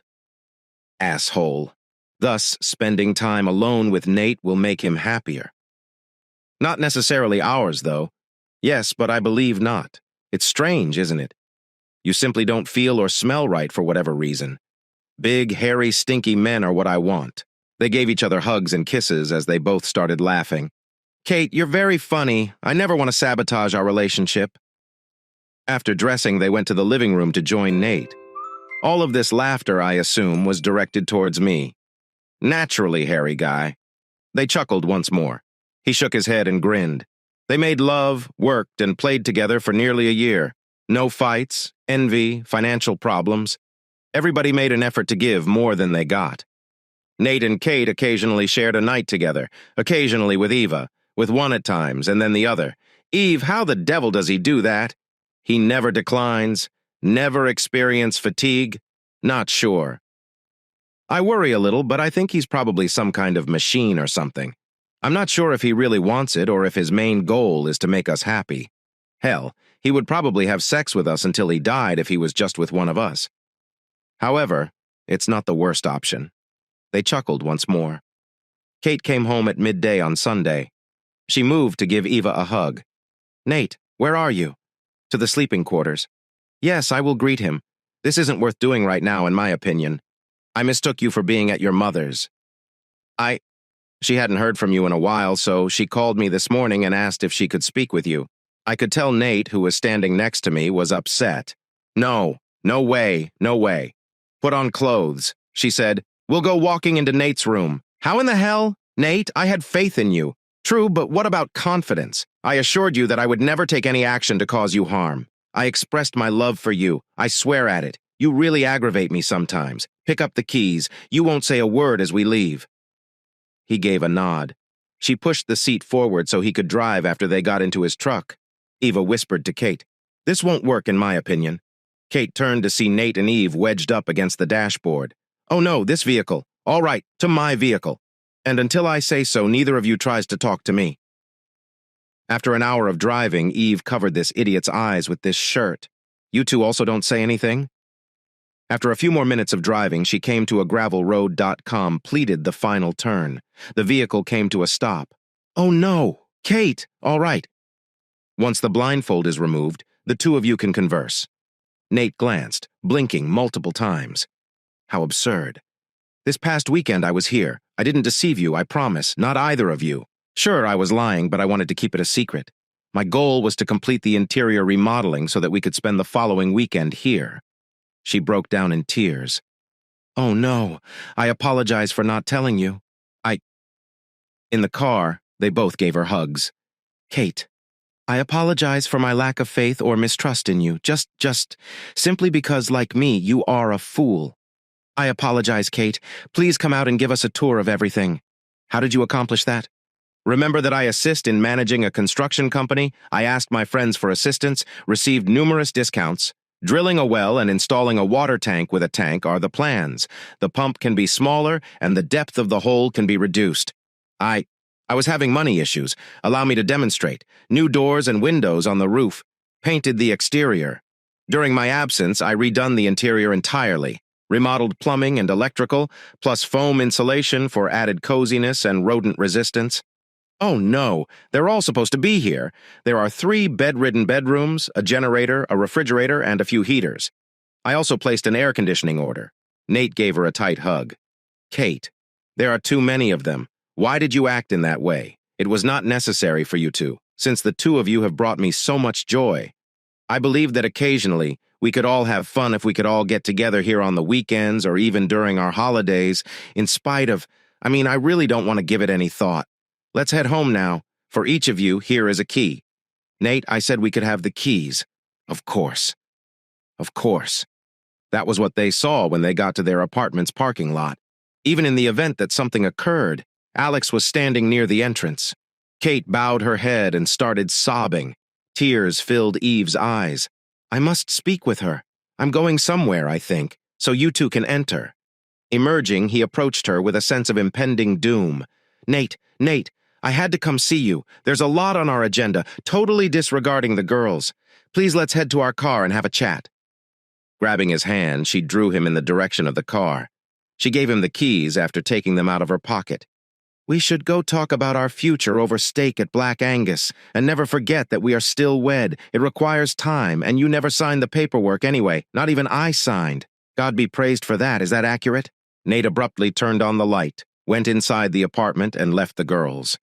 Kate hurried to her room and began to cry. Eva came over to embrace Eve. "I thought of Ava. It seemed like he loved me. Adore us. How could he have left in that manner? Not a single word. Without him, what should I do? The pain is too great to contemplate. He will merely speak." Kate, she deeply enraged him. He's not coming back to her, but he never showed back. The following day, when they got back home, his belongings were stored and he sent a brief letter apologizing and expressing his pleasure with their time spent together. He needed to ensure that their tears returned to both of them. "All right, Kate. I'll probably make things worse right now. Will you be moving?" "Never, indeed. We share a room." But this guy, I met him at work. We did nothing but eat lunch together, and I want to give it a try. I wanted to let you know before taking any action. All this candor and openness, you know, it's okay. I'm aware that this is not the appropriate moment, but that is typical. We all knew this couldn't continue, I believe. I'm stupid. I'm hoping everything goes well for you. Tell me about him. Although he appears to be such a nerd and all, he actually works in accounting. He always makes me laugh and is tall and attractive. Sounds fantastic. Take him to the house, please. It won't be used by Nate. Everything I've saved. Loan for construction. Oh no, Eva, I mean, how could I be so dumb? Kate, you weren't a moron. He cherishes you. Oh no. It was evident in his eyes. I'm not sure why he departed. It is illogical. How may I assist you? I guess having sex with you isn't relevant. They both chuckled a little. Indeed, nothing counts as sex with you until your manhood grows. They gave each other a hug. Go give this guy a call and extend an invitation. Perhaps you could go out this evening, and I'll just lie here and tell myself how stupid I am, promising myself that I won't do this to myself ever again. After wandering aimlessly for a few days, Kate came to the conclusion that being by herself at home was worse. Eva spent nearly every evening out. Kate made the decision to try going to a country bar on Thursday in the hopes of maybe joining some fun crowds. Kate. Oh no, girl, it's good to see you. Nate, where are you? Hello, Jake. He turned back to Alex. How in the hell? Oh no. Kate, you're 10 times more superior to her. He pulled her over to the bar. George. Nate, that idiot, walked out. Kate, before turning back to Alex. Give her anything she desires at my expense, not in a way. Jake. There are drinks available. Kate. What time did it occur? Sunday. Unexpectedly. When we got home, she was waiting in front of the door and he simply walked away without saying anything. I'm not sure I get it. Big mistake. All right, sip your beverage. The line dance is about to start. Next up was karaoke. Kate, we have to hear you sing. It will make you feel better. Jake, I haven't sang in a very long time. See you later. To stand up in front of everyone, I'll need more than one of these. At least dance, though. It was always to your liking. It's enjoyable to look at you. Regards, Jake. When the dancing started, she initially moved slowly in line, but as she settled into a rhythm, her spirits started to rise. She began to enjoy herself by kicking up her legs. They nearly fell when the girl next to her tripped. However, they both burst out laughing. I apologize, everything is all right. They learn in this way. My name is Kate. Trish. All right, Trish, proceed. She moved in a dance. She was asked to dance by many men, and she performed 1 or 2 dances for each, and then expressed regret. Folks, the moment has arrived. What time is it? It's time to sing along to some music. That's right. Additionally, we have a special guest to kick off the evening. Though none of us have ever heard it say hello, Kate, many of you are familiar with it. Chant started to pick up speed. Kate, Kate, Kate. Trish took hold of her hand and dragged her onto the stage as she shook her head. Kate, hurry up. Simply give it a shot. Like a line dancer, and chuckled. She chose a song she liked, undid her long blonde ponytail and Blue Ridge building cap, and started to sing, stuttering a little over his words at first. She inhaled deeply and set the text aside. She started to sing from the heart because she knew the song. She performed her song as expected. The assembly grew quiet. When she was done and the music ended, everyone's eyes turned to her. Kate was yelled and applauded by the crowd. Kate! Kate! Oh no! People, what are your thoughts? Excellent, isn't it? Kate! That voice, where did you hide it? I believe we require one more. People, what say you? Could we have another one from our friend Kate, please? The audience clapped and gave loud cheers. Kate, you came here and heard our songs many times. Some of them are on the machine with text. Could we use one of these while playing music? How do you feel? Jake, will you give it a shot? I'm not sure. Kate, hurry up. Let's select something happy. How about a night of karaoke? You're more likely to be heard, in my opinion. All right. She shook her head no, tears welling up in her eyes as one of their truck songs appeared on the screen. Then a song about maturing was released. She gave a nod. All right, Kate, let's do a quick introduction before you get going. The introduction can be played again if needed. She gave a nod. The band began to play, but Kate only began when it was her turn. This song was familiar to her. She changed things up a little by adding her own phraseology. After a while, the crowd started to dance. They thought it was good. One song led to another, and then still another. They sang none of the Nate songs, but they did play most of the songs. After their performance was over, the entire band approached her to offer their congratulations. "Jake, I have to leave. I have an early start at work. It made me forget and was a lot of fun. I'm grateful. Kate, will we see you here again? Indeed, it is something you can rely on. After 3 years, we appreciate you, Kate, inviting us to stay the weekend." Eva approached her and gave her a hug, but her tummy was enormous. They both chuckled. Alan did nothing but watch, which is one of the reasons I came. I think I'm so ugly and fat.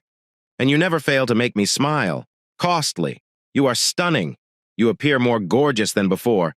I appreciate you mentioning that, Alan. However, you are my spouse.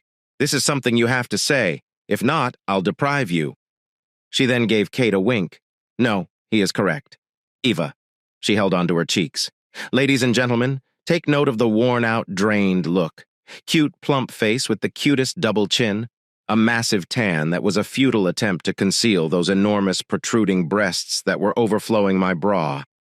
Kate cupped her breasts and then ran her hands over her swollen, enormous pregnant belly, working on a fresh set of stretch marks and permanent looseness while the skin screamed in agony. Take note of the mysterious granny panties in a dull color underneath the overly stretched pants that begged to be delivered. Her swollen ankles, somewhat swollen, formless legs, and pink flip-flops complete the ensemble. All she needs to do, I think you'll all agree, is chop off her gorgeous hair to a manageable medium length, which will annoy her every time she looks in the mirror. Tears were streaming down her cheeks, and speaking the entire image was getting harder. Ladies and gentlemen, I adore this woman so much and am incredibly jealous of her, and this entire picture is just stunning. Eva began to cry as well, and they shared a protracted hug. Sometimes you really can be such an asshole. Kate, everything will work out. Please give it to me again. Alan, please stop talking. Haley is scared of you. Actually, how about you go find her and ask her to assist with car unloading? She is just 2 years old. Now is the time for her to take on her role. Give her something modest. It will be adored by her. Kate, I'm always curious about what you've done with this place. Cozy and warm. A washing machine, internet access, and electricity.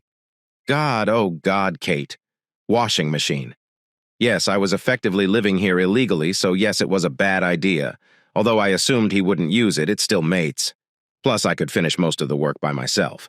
They also give me enormous discounts on raw materials now that I own a construction company. However, the amount they charged for each pole used to run the cable and electricity here is unbelievable. Although I'm a full-time resident, I worry that one day Nate will return and force me to leave. Who is that over there?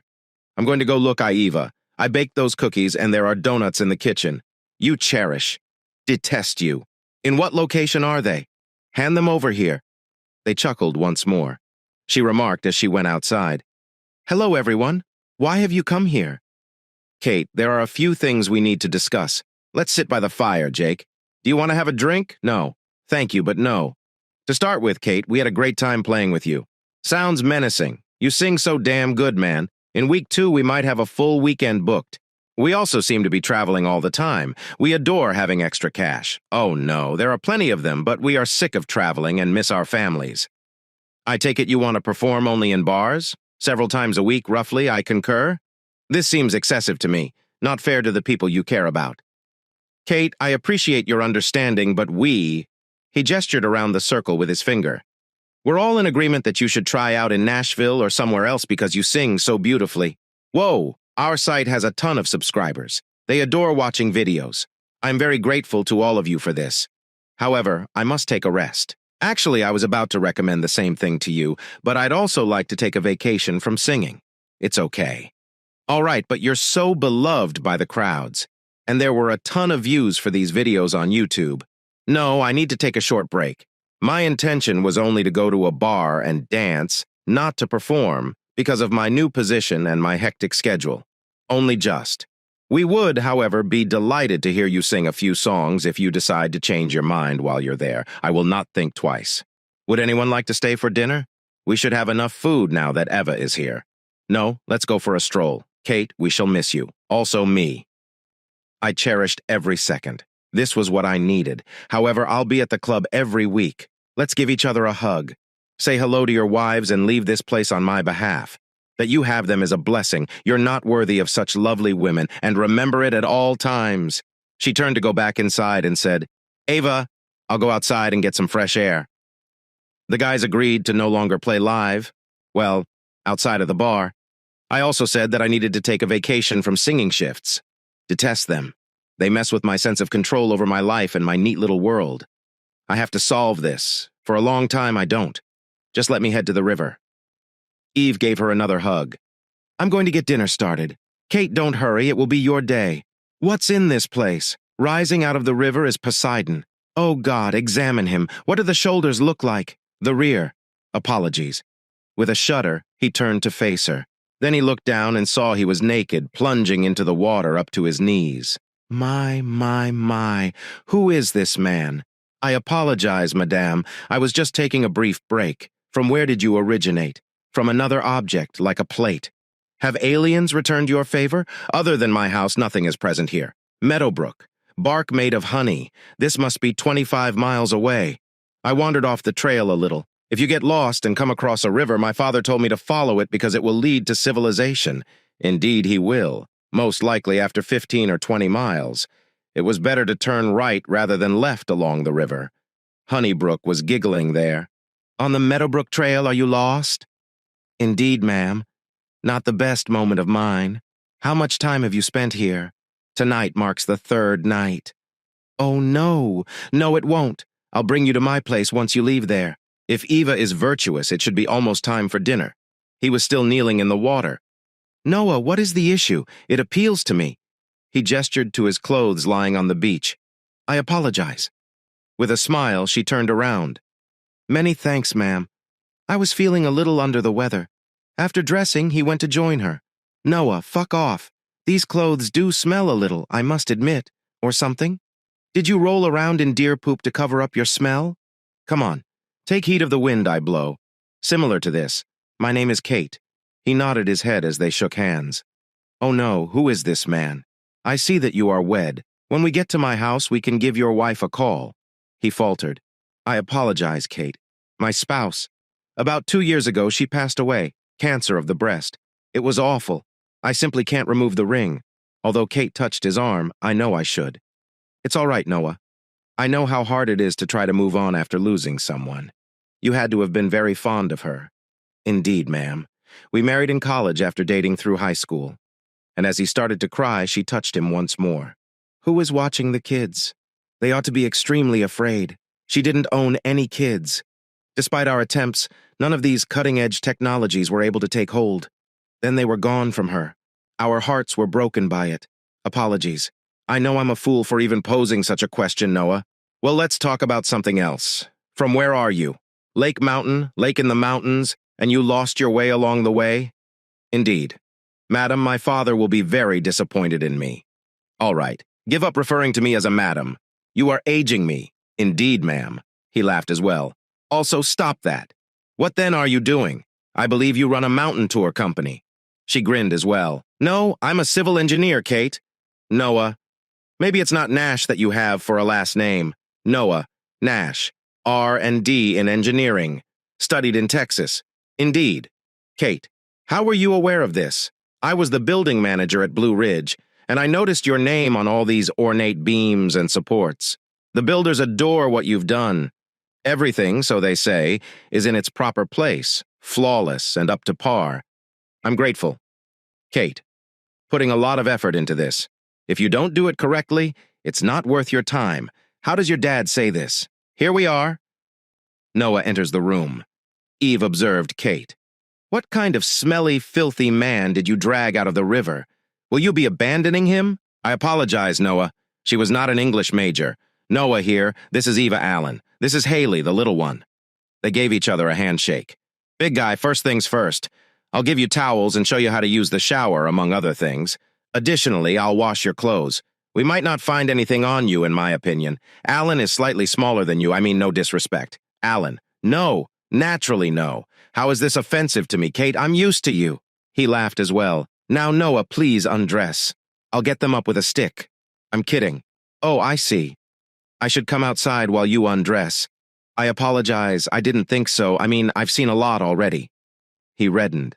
Noah, why did I make you blush? Our relationship is only getting started, Eve and I. Okay, I'm just saying. The water had a low temperature. Kate cocked an eyebrow at him, then let out a laugh. You know what, Noah Nash? You blushed me. And doing that is not simple. I go out. When I hear the sound of water, I swear I won't look. Despite my strong desire to. Noah emerged a short while later, still sporting Alan's sweatshirt and sweatpants. The women chuckled as they glanced at him and then at one another. Noah grinned. Oh no, Eva. He resembles that animated duckling or whoever he is. What is his name, Little Huey? Yes, that is correct. Tiny Huey in bell-bottom pants and a bear of a midriff. That's sufficient, Kate. I'll urinate on your floor or give birth to this baby if you don't stop now. Not that I laughed that much. I apologize, Noah. You simply have a lost child's appearance, which I suppose it is. They chuckled once more. Noah grinned. Noah, I apologize. Is that accurate? Ava, what are your thoughts? Please give me a blanket. Make something that resembles a poncho by cutting a hole in the middle. To hold it, tie a rope around your waist. In order to avoid flashing your jewelry, sir, you should sit like a gentleman and refrain from Irish dancing or anything similar. All right. Kate fashioned a poncho. When his clothes were drying, they sat down to dinner. You have to be hungry, Noah. Strike hard. Eve can have enough donuts. Kate chuckled. Eve cast a hostile glance. She will be okay. Alan tried to maintain a straight face. Eva, he spent more than 25 days there. Noah, what did you eat? Worms and caterpillars and all that? No, nothing, really. Small amount of water. Ultimately, though, I was forced to sip water from the stream. Oh, no! I simply curled into a ball until Alan came across me. The issue is that no one was around to search for me. He sadly hung his head. I therefore had to take action. Was that the signal from the dryer? When you're through with this blanket, Noah, please give it to me. You know, you'll be able to scratch some things more easily. Alan also made a point. The girls simply started giggling. Alan, why? Noah, this is the first crude comment I've heard from you. A wise man once said, leave as soon as you can. Before I met these two, I was your size. Everyone chuckled. You can change into something less cozy here after we take your clothes. How in the hell? One more vehicle. We never get any visitors. Eva is aware. Oh no. Oh no. It's Nate here. Oh my goodness, what a shame. She turned and left. Nate, I'm happy you're here. What's up with you? Alan, come with me and lead Haley into the kitchen. Come with me, Noah. I must hear this. Additionally, you must be eager to assist. Eve, what's the issue? We got together at an open marriage seminar. She didn't do this at all. It was almost as if my husband, her husband, and his wife made us leave. All the guys there had sex with his wife, Alex. Seminar concludes. My spouse and I got divorced. Nate ended his marriage. All three of us had. A complex relationship, that is. And above all, she was in love with Nate. A few days before his divorce became official, we came home and there she was in front of our apartment. Without a word to her, he got into the car and drove off, right in front of her. It ruined her. How in the hell? Kate? Electricity? Cable? Nevertheless, what more have you done with this location? I apologize, Nate. Eva comes to visit and it seems like I live here. I'm hoping this is acceptable. I just couldn't get myself to call you and talk to you about this. I was unable to. I'm hoping you get it. I can pack everything I own and head out tomorrow if you'd like. I apologize. I did not tell you that I used it. She was taken aback when he rushed forward and gave her a hug. She pushed him out of her way. Nate? No. Excellent work. Eve mentioned observing. Kate, she's unfaithful to me. She is unfaithful to me. How should I proceed? I came here to consider it and come to a conclusion. He does, of course. Did you really think she would give up, Nate? She probably does this on a regular basis. Nate, you have options, but I can't tell you what to do. How do you feel? You have 3 options. Leave, deal with it, or accept her for who and what she is. Kate, I want to get back to you. I consider you on a daily basis. I continue to dream about you. I made a really bad decision. Would you please come back to me and forgive me? Please. I can't go through this again, Nate. Please. I will not be your backup girlfriend or anyone else's. It hurts too much. I apologize, Nate.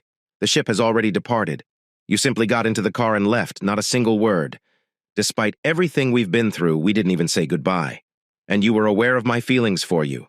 You have no idea how deeply this broke me, just singing, and I was saved by the group. I made a remark. Indeed, the following day, 10 sentences. I want to make sure that I never experience what I did. I'm not going to take the chance. Most likely not with anybody else. It's a matter of trust, you know. Thus, should you choose to depart, take it alone. Should you choose to remain. She is who she is, and you have to accept that. A zebra's stripes never change. Not in her age range. Recognize that she will therefore have affairs. But even you, one man, is insufficient for her. She obviously thinks you are hers. Had it not been for her affairs, she would have left with someone. Correct? After you, she returned to halt the divorce. It wasn't right of her to do this. She obviously feels a connection with you that she doesn't want to lose. She still only has love for you outside of the bedroom. Then perhaps you ought to recommend giving partner swapping a try, as Sid mentioned, in order for you to stroll together and get home together. After all, you might be able to add another guy or girl. With Eva and me, you weren't overly bashful. Nate, what are your thoughts? Is there any sense to any of this? You would have more control and be able to ensure that she is safe and not taking too many risks if you were trading partners. It would demonstrate your concern for her security. It would be greatly appreciated. Additionally, you might enjoy yourself in a relationship that is open. Never assume you know what's going on. She doesn't seem like a responsible person to me. Thus, one can never predict what may occur or to whom, and I would be more afraid of that. Nate, what are your thoughts? Kate, you're a genius. He gave her a hug and a peck on the cheek. I'm grateful. I'm grateful. I am aware of my goals. I'm grateful. I apologize for what I did to you as well. My thinking was clouded. I'll see you. Kate, I'm hoping for the best for you. I have to go talk to Alex at home. All right, please give me a few days so I can pack, Nate. How come? Nate, I reside in your home. Everything I own is in this location. I have to move into an apartment and organize my belongings. Not necessary. Kate, I never make use of it. He'll simply vanish. Sick of having to pay taxes on it, and when the updated score is released, damn. After completing all of that, hold on to it. I am so grateful for everything you did for me, both then and now. Money is not necessary for me, and you completed the task and fixed everything, so it quotes you. Make sure Eva can use it as well, please. All right. They were excellent. No memorable moments. Next week, I'll sign it on your behalf. It ought to be an easy transfer, right? Nate, oh my God, I'm grateful. This is far less than what you merit. Kate approached him, gave him a hug, and planted a peck on his cheek. I'm grateful. Nate, we had a great time together during that period. I'm grateful for this. He turned, walked quickly to his car, took a quick spin, and drove off. She heard an excited cry reverberate throughout the house as she stood and watched him, and she turned slowly to go back inside. She then came to a stop. Noah, we have to have a brief conversation before leaving. There is no woman like Kate in the world. There will never be another one like it. But she has one shortcoming. Perhaps it isn't a defect. Kate gives her all when she falls in love. She is devoted to her partner, never lies or cheats, and will do whatever it takes to win his approval. She offers herself fully. It was very challenging for her. I had my doubts that she would resist. But Noah, it's you. She needed your strength to let go of him. Me, Noah. That expression is back in her eyes. If you want her, you can have her. Let me take you to your car first thing tomorrow if you don't think you can, and you avoid her company, away from her. But please be nice to her if you stay. Don't hurt her. Please. She's already suffered 2 breakages. If it occurs again, I don't think she will ever be the same. So if you are human at all, please. You also strike me as a really good-looking man. Don't hurt her, please. That does not obligate you to remain in her company, but gently let her understand, please. Eve, I don't want to harm her. I'll do my best to use caution. Eve ran from the bedroom and gave Kate a quick hug. Kate, you have my undying admiration. Kate, how are you doing? You informed him that you were not interested in reuniting. Well done. Best wishes. What's the issue? I got a house from him. What then is the issue? This is really amazing. Kate burst into tears. Eve, what's wrong with me? Why am I unable to locate what I'm looking for? Is it because I'm not happy? Why is this not possible for me? I simply don't get it. Why do I pick the wrong guy every time? Let her cry, Eva gave her a hug. Kate, it'll be all right. It seems like it will happen soon. Keep going. All I need to do is go to bed and cry for a while. That's where Noah is. Recall that after checking on you, he went to bed. He was extremely exhausted. Hell, he spent 2 nights sleeping in the woods. Alan tucked Haley in. I'm heading to bed as well, so you can spend some time by yourself. I adore you so much, Eve. I appreciate you getting back to me. Kate, I thought I lost you too. Never. Apologies. That's what you believed. Alan had me completely engrossed. Oh no, I ought to have considered that. I'm going to the couch to cry uncontrollably. That poncho is where? In case I feel like itching. They chuckled once more. Is it not amazing that my spouse said that? Kate tried to go asleep, but she was unable. She was lonely. She needed company from people, some comfort. There wasn't much she could do. Approximately 1 in the morning, she made her way to her bedroom. Noah, Kate, what's the issue? Are things going well for you? No, I'm not feeling well. I had one of the worst days ever. I need someone to comfort me and reassure me that everything will work out. You were wed. You are aware that it occasionally occurs. I understand you have no idea who I am, and I know you think I'm crazy, but would you mind giving me a little space to yourself? Of course, Kate. But before he could give her a hug, she raised the blanket and slid under it. I'm grateful, Noah. The problem is I am losing everyone I love. When I was young, my parents abandoned me. My spouse abandoned Nate after cheating on me. Without a word, the person I loved the most in the world returned to his wife. After Eva temporarily left, the guys all went to see their wives today, and when Nate asked to return, I turned him down. Kate, Eve thought that was a very wise move. How much time would pass before he injured you once more? You're accurate. Yes, you are correct. It simply hurts so bad. How come I can't find someone who will stick by me and love me? Noah, what's wrong with me? Reaching back, she tried to draw him in. She froze, leaped to her feet. You don't have any clothes, Noah? I apologize. Kate, I tried to tell you, but all you did was crawl under the covers. She cried once more as she sat down. Look, Noah, you remained silent the whole time we were hugging. Give it a moment, Kate. Getting out of bed, he gave her a hug. You are an incredibly gorgeous woman, and I promise that spending time with you would make me very happy. I heard what you had to say, attempted to assist, but failed. Noah, that would have been the incorrect course of action. If you decline, I'll understand. You have no idea who I am. I'll understand if you're not ready yet after your wife passed away. However, years have passed, and today was awful. All I need is that. Just give me a hug and make love to me, Noah. Really? That's not who I am. I'm not. Well, it's obvious that I'm not like that given how much time has passed. Kate, unwind. I will be happy to do this. You pulled that Apollo out of the river, Kate, and then spent the entire night having sex with him right next to us. Girl, screw it. I absolutely cannot do this, my doctor has told me. I'm just relieved that you didn't rouse Haley. They chuckled once more. How did that go, then? What possessed you? Compared to the Kate I know, this is so different. He was every bit as good as Nate, Eve, I promise. Not in a way. That is a fairly high standard. I apologized to Kate about Nate. I was aware of your feelings toward him. I was aware that sharing was taxing you, but I was stuck somewhere. I desired not to be by myself. I apologize. She sobbed. I'm going to die from these damn hormones. Kate gave her a hug. It's all right. For both of us, it was an odd time. You ought to have simply shown up and watched with Alan. Have you ever discussed it with him? They chuckled once more. Are you serious? He was going to pass out. I think he was my first, Alan. My prior marriage does not, for some reason, mesh with his philosophy. And that's a good thing. Noah is where? This mysterious man, where is he? He strikes me as a genuinely kind man. Kate, was his goal in running away from this madhouse? Sleeping? This is not what I intended to happen. Simply put, yesterday was an extremely bad day. Ava. All I asked was for an embrace. Under the blanket, I slithered. After a brief exchange of words, I noticed that he was completely naked. Eve burst into laughter and embraced Kate. Is it really true? This could only happen to you, Kate. Damn you. Let's get our champion's breakfast ready. Raising herself from the table, she sighed and swayed. No, not in this place. Not right now.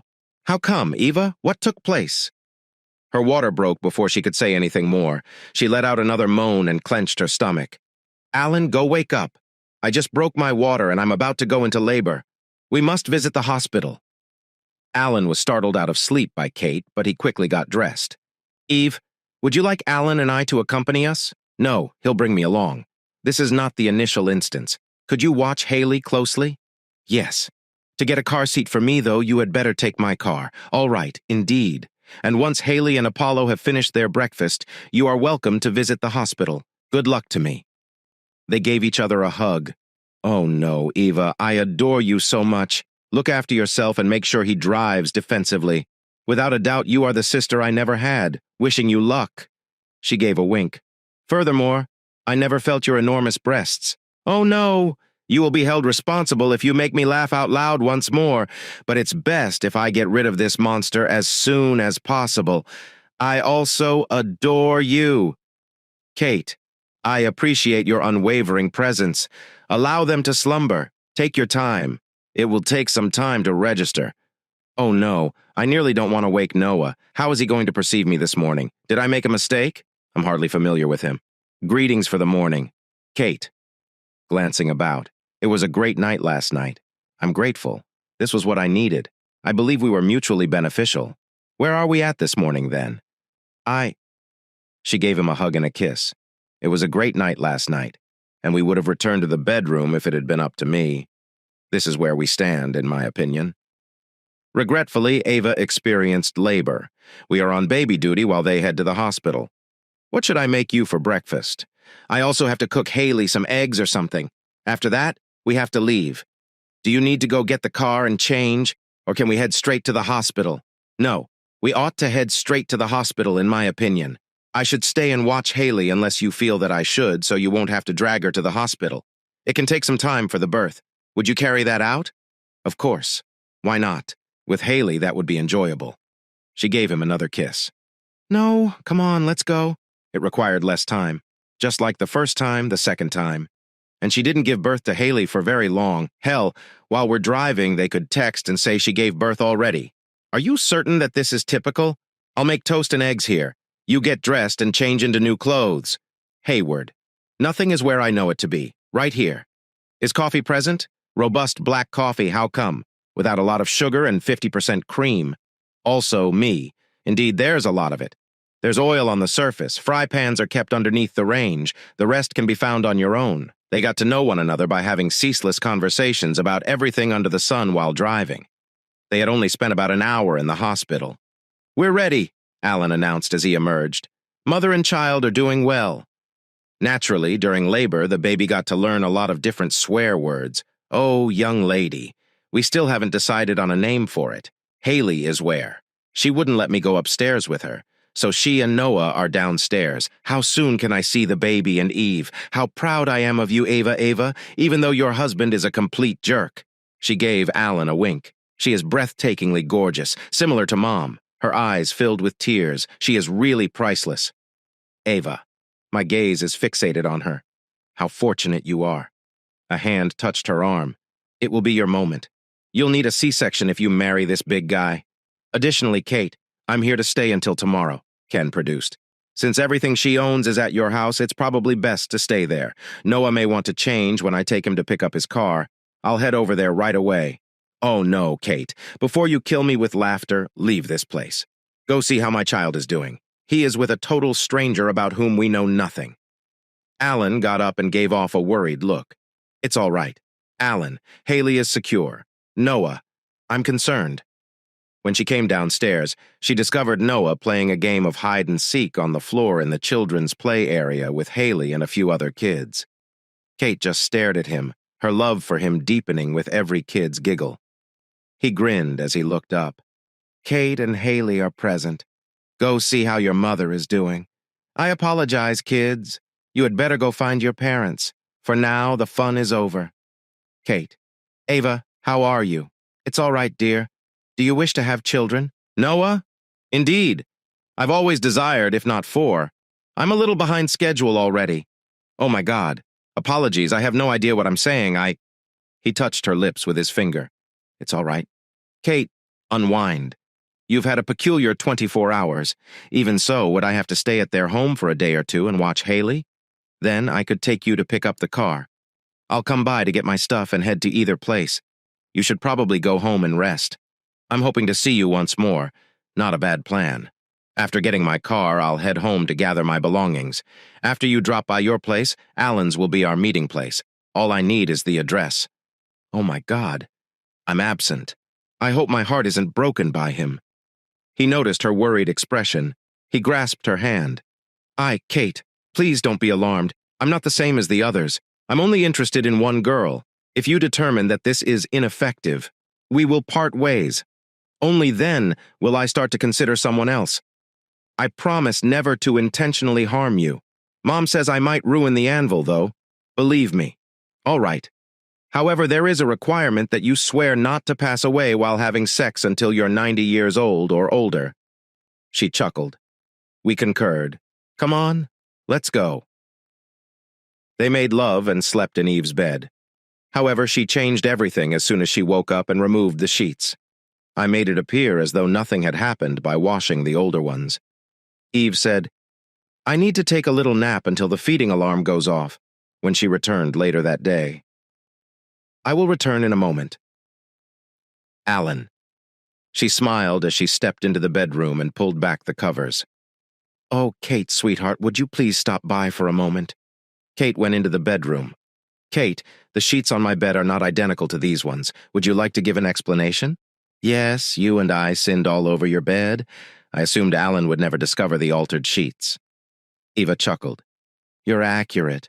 It wouldn't be apparent to him. How did it go then? Fantastic. Amazing. He desires at least 4 children. He was with Haley. You should have seen them. Oh no, Kate, I recognize this look. What time is the wedding taking place?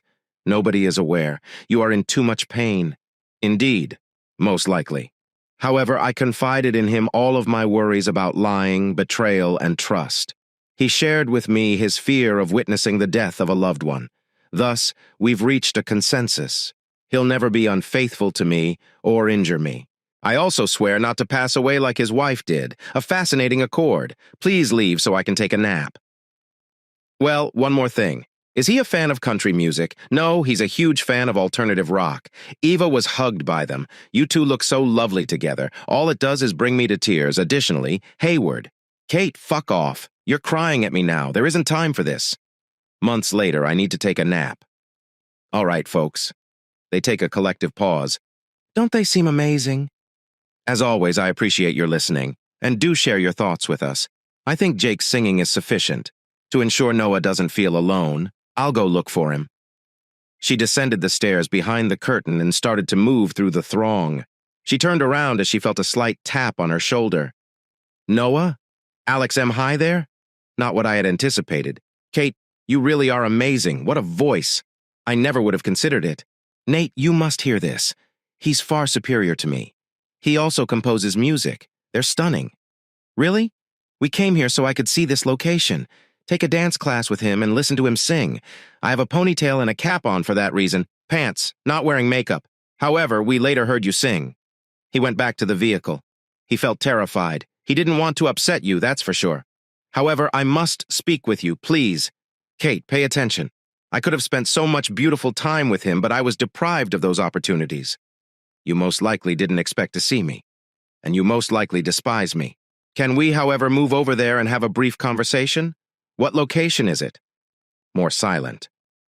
I want to talk about something. Yes, Alex. All right, let's start with Nate. Alex. Nate hasn't been around for 6 months, ever since he briefly returned home. That's not the point. I know that. I would like to express my gratitude. I appreciate you not taking it back. If you had encouraged him in any way, he would have stayed with you, and we would never have survived that. I love Nate, Alex, even though I know you won't believe me. Loved always. You have my undying love. Alex began to cry when he returned. When he returned and declared that he would be open to me being with other people in any capacity. His love for me was evident when I looked into his eyes. Anything that I should keep forever. However, I also recognized that I had shattered him, broke his spirit and his heart.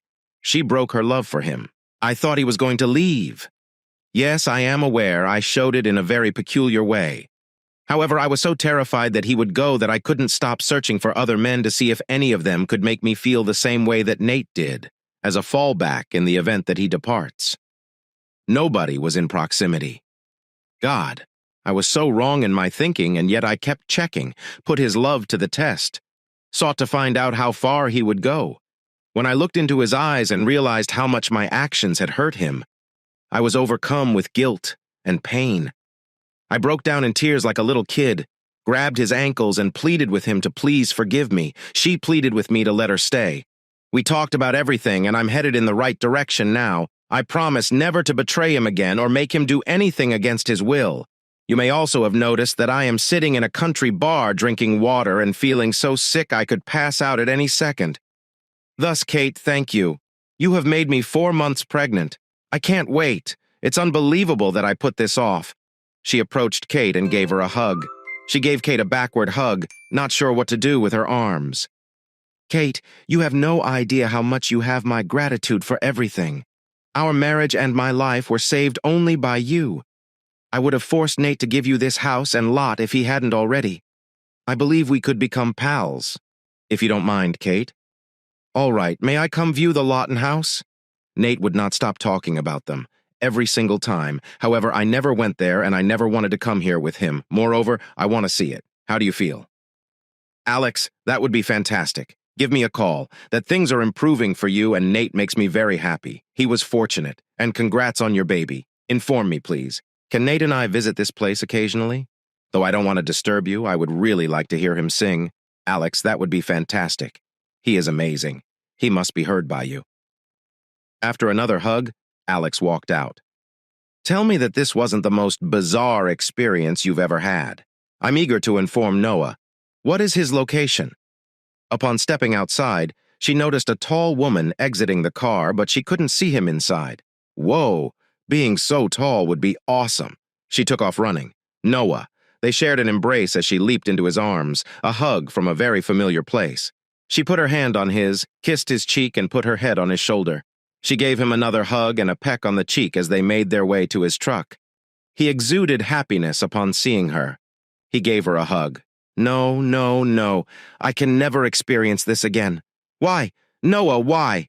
I cannot endure this once more. I'll never experience this again. Papa, oh no, what's up with you? Long time not seen. How come you're here?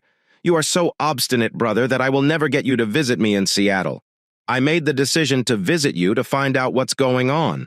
Additionally, since you're not telling me anything, my mother has sent me to look into this prostitute you're dating and discover what's going on. Noah, what have you got here? All right, I like her. She's amazing. Everything that I could ask for. We have such a great relationship. It wasn't how I felt. You know, ever since Chris, really. It's all right. Noah, you think this girl is cute? All right, when is the best time for me to meet her? For now, though, I believe she's inside. Hold on, permit me to respond to this message and inquire about the situation. No, how in the hell? He started crying. Did she not? Has she suddenly broken up with me? How come? Why did she act in this way? I'm not sure.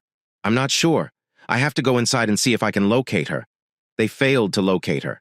Her vehicle had vanished. She wasn't at home. Ava also knew nothing at all. Noah, she was so content with you all the time. She adores you beyond measure. I mistook you for her companion at the club. Then I was Poppy, but I was Ava. Papa? Who is this Poppy? My sibling. Could it be that she saw you two together? A manifestation of emotions of some kind? Oh no, it's right here. The phone goes unanswered by her. She's not in her house. I have no idea what to do.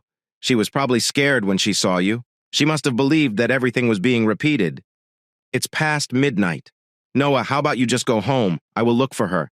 However, it's likely that her phone is off. Give her time to heal so she can go back home. All right. Ava, alert me to any sounds. Yes. I'll give her a rude call and force her to call you. Everything is going to be all right. This girl is totally smitten with you, Noah. I appreciate you putting the phone on speakerphone. Come with me to the club. I'll follow you home in a car that I rent. After that, your consultant will ask you to tell me everything there is to know about this girl, starting at the beginning. Not quite like rabbits, that is. Brother, let's get this figured out, please. What happened when you two met? Yes, I was in Meadowbrook hiking. I got lost and stripped off to wash in the river. Poppy burst out laughing.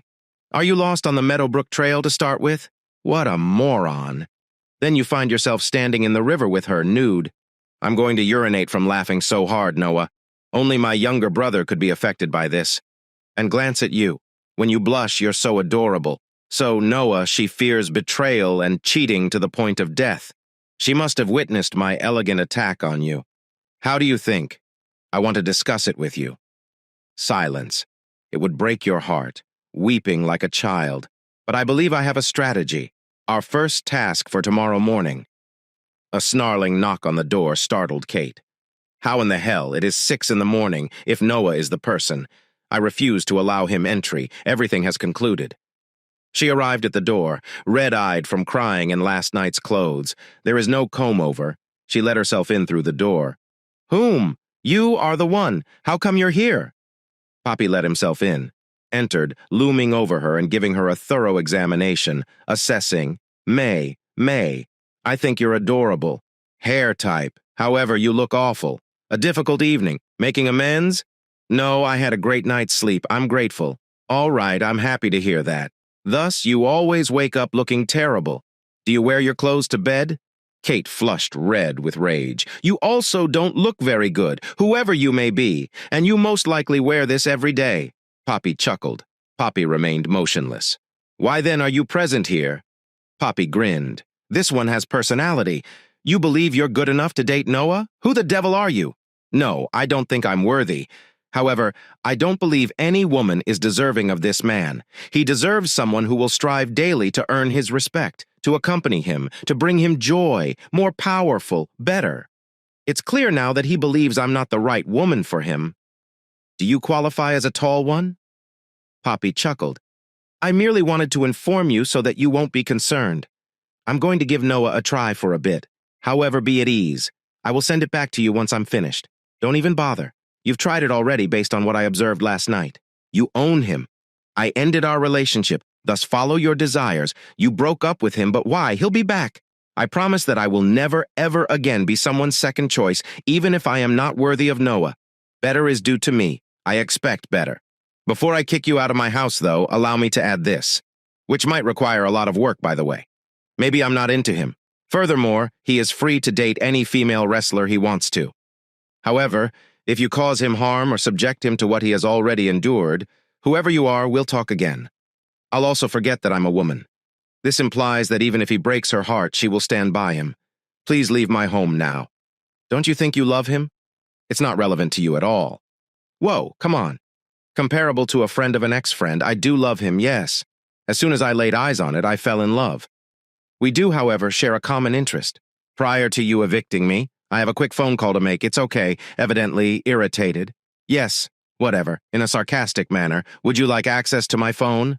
Grinning. No, it would encroach. In a minute. Hello, Mother, apologies. I'm aware of how early it is there. Yes, Kate and I are present. Yes, this is a really nice conversation that we are having. I think I upset her because we had a small misunderstanding about who I was. She was probably just going to hit me. She promised to kick my behind. She is 5 feet tall. Mom, hold on a second. Glancing over at Kate. What is your height? Kate, 4 feet 4 inches. Her height is 5 feet 4. Is this wearing heels? Kate. Kate was indignant. She called me a female wrestler and an Amazon anyway, Mom. Kate heard laughter coming from Poppy's side. Mom, this girl has personality. I believe we should leave Noah with her. I'll elaborate later. I also love you, Mother. Perhaps later on, we could have a video chat so you can get to know her. Given that Noah doesn't discuss her, it was probably a bad idea to drop him as a baby. I'm kidding, Mom. Oh my God, do you, Trish, feel like crying? Not at all, Papa. Trish, his elder sister, is larger than he is. I was brought here to investigate whether my younger brother needed to be hauled home by the ear. Allow Mom to speak with him. He had a reputation for making mistakes in the past, but that was before Chris and I were called in to provide support. Papa. Oh, please, don't cry. I apologize to Poppy for what I said, but I need to locate him. I must apologize. I did not mean to hurt him. With plans to find Noah, she hurried to the door. Grabbing her hand, Poppy gave her a hug. No, Kate, no, relax. Everything is going to be all right. He is aware of everything, and in a short while, you will be able to witness it. But let's talk about a few things first. How about you get me something to drink and we discuss it? No, I need to locate him. Everything needs to be fixed by me. So, are you truly in love with my foolish brother? Papa, oh, more than you can ever know. However, he answered when I saw you giving him a hug. Afterward, inside the truck. Indeed, it might look suspicious, in my opinion, along with your distrust of others. How were you made aware of this?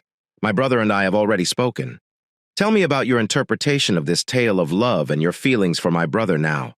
I want to know why you kept your love for him a secret. I was really scared, Poppy. I consistently select the wrong men, and it seems like everything breaks down the moment I tell someone I love them. They are preparing to depart. I was too shy to express it. But God, you have no idea how much I cherish your brother. Prior to. So allow me to briefly discuss. Kate. She took her wedding ring out of her pocket and replaced it on her finger. Oh no, without him I feel exposed. Following nearly a decade and a half, do you have a spouse? You appear taken aback. Kate, it's not like you express your emotions with your face. I take it you don't play poker very often, indeed. Big Amazons can find a partner. Papa, apologies. I was not inclined to want. Kate, unwind, unwind. For the record, before 4 kids ruined it, my ass looked just like yours. After 30 minutes? All right, Kate, enough chit-chat. You're exactly what this idiot needs, in my opinion. You're still not too happy. Thus, I believe you should go for a walk before I allow you to see him. You always feel more at ease and have clarity or something, didn't you tell Noah? Yes, but I regret what I did so much. I had to allow him to clarify. For you, I have an offer. Go for a stroll. I am aware of his location, you don't, and until I won't take you. That is, until you change your attire and do something to your hair. Put on something elegant. You can't look like a complete loser and try to patch things up with him. Come on, move quickly, and then go for a stroll. She sprinted around the house applying makeup and hairstyling, donning a dress. Kate, you really do look amazing. It's unbelievable that you're drawn to such a freak as my brother. You already know that your kids will look ugly. We have already talked about this, I know. She laughed as well. It doesn't concern me. These are the ones who will be our offspring. Well done, girl. Bring this jar of river water and go for a stroll, so that I'm certain you weren't just sitting in the forest and that you didn't cheat. I'm not dishonest. Yes, I will see you shortly, utilizing water. She made the decision that she had to run. She must do this in order to give Noah an apology. As she rounded the final bend, she noticed a man standing in the water. She felt happiness and joy in her heart, not able to apologize. Are you disoriented, sir? He turned and kept standing. Madame, I hope not. I want to think I'm at home. She approached the water directly, gave him a hug, and planted a kiss. Noah, I really apologize. I was wrong to doubt you. I cherish you. I adore you a great deal. I feared that you were no longer with me. Everything is all right. I recognize. I swear I won't ever leave you because I love you. I swear to die 30 seconds after you, since I am unable to remain here without you. They shared another kiss. Can I please get out of this water now? I have stood here for a very long time. What breakfast did you and Papa have? I'm chilly. Hand in hand, they left.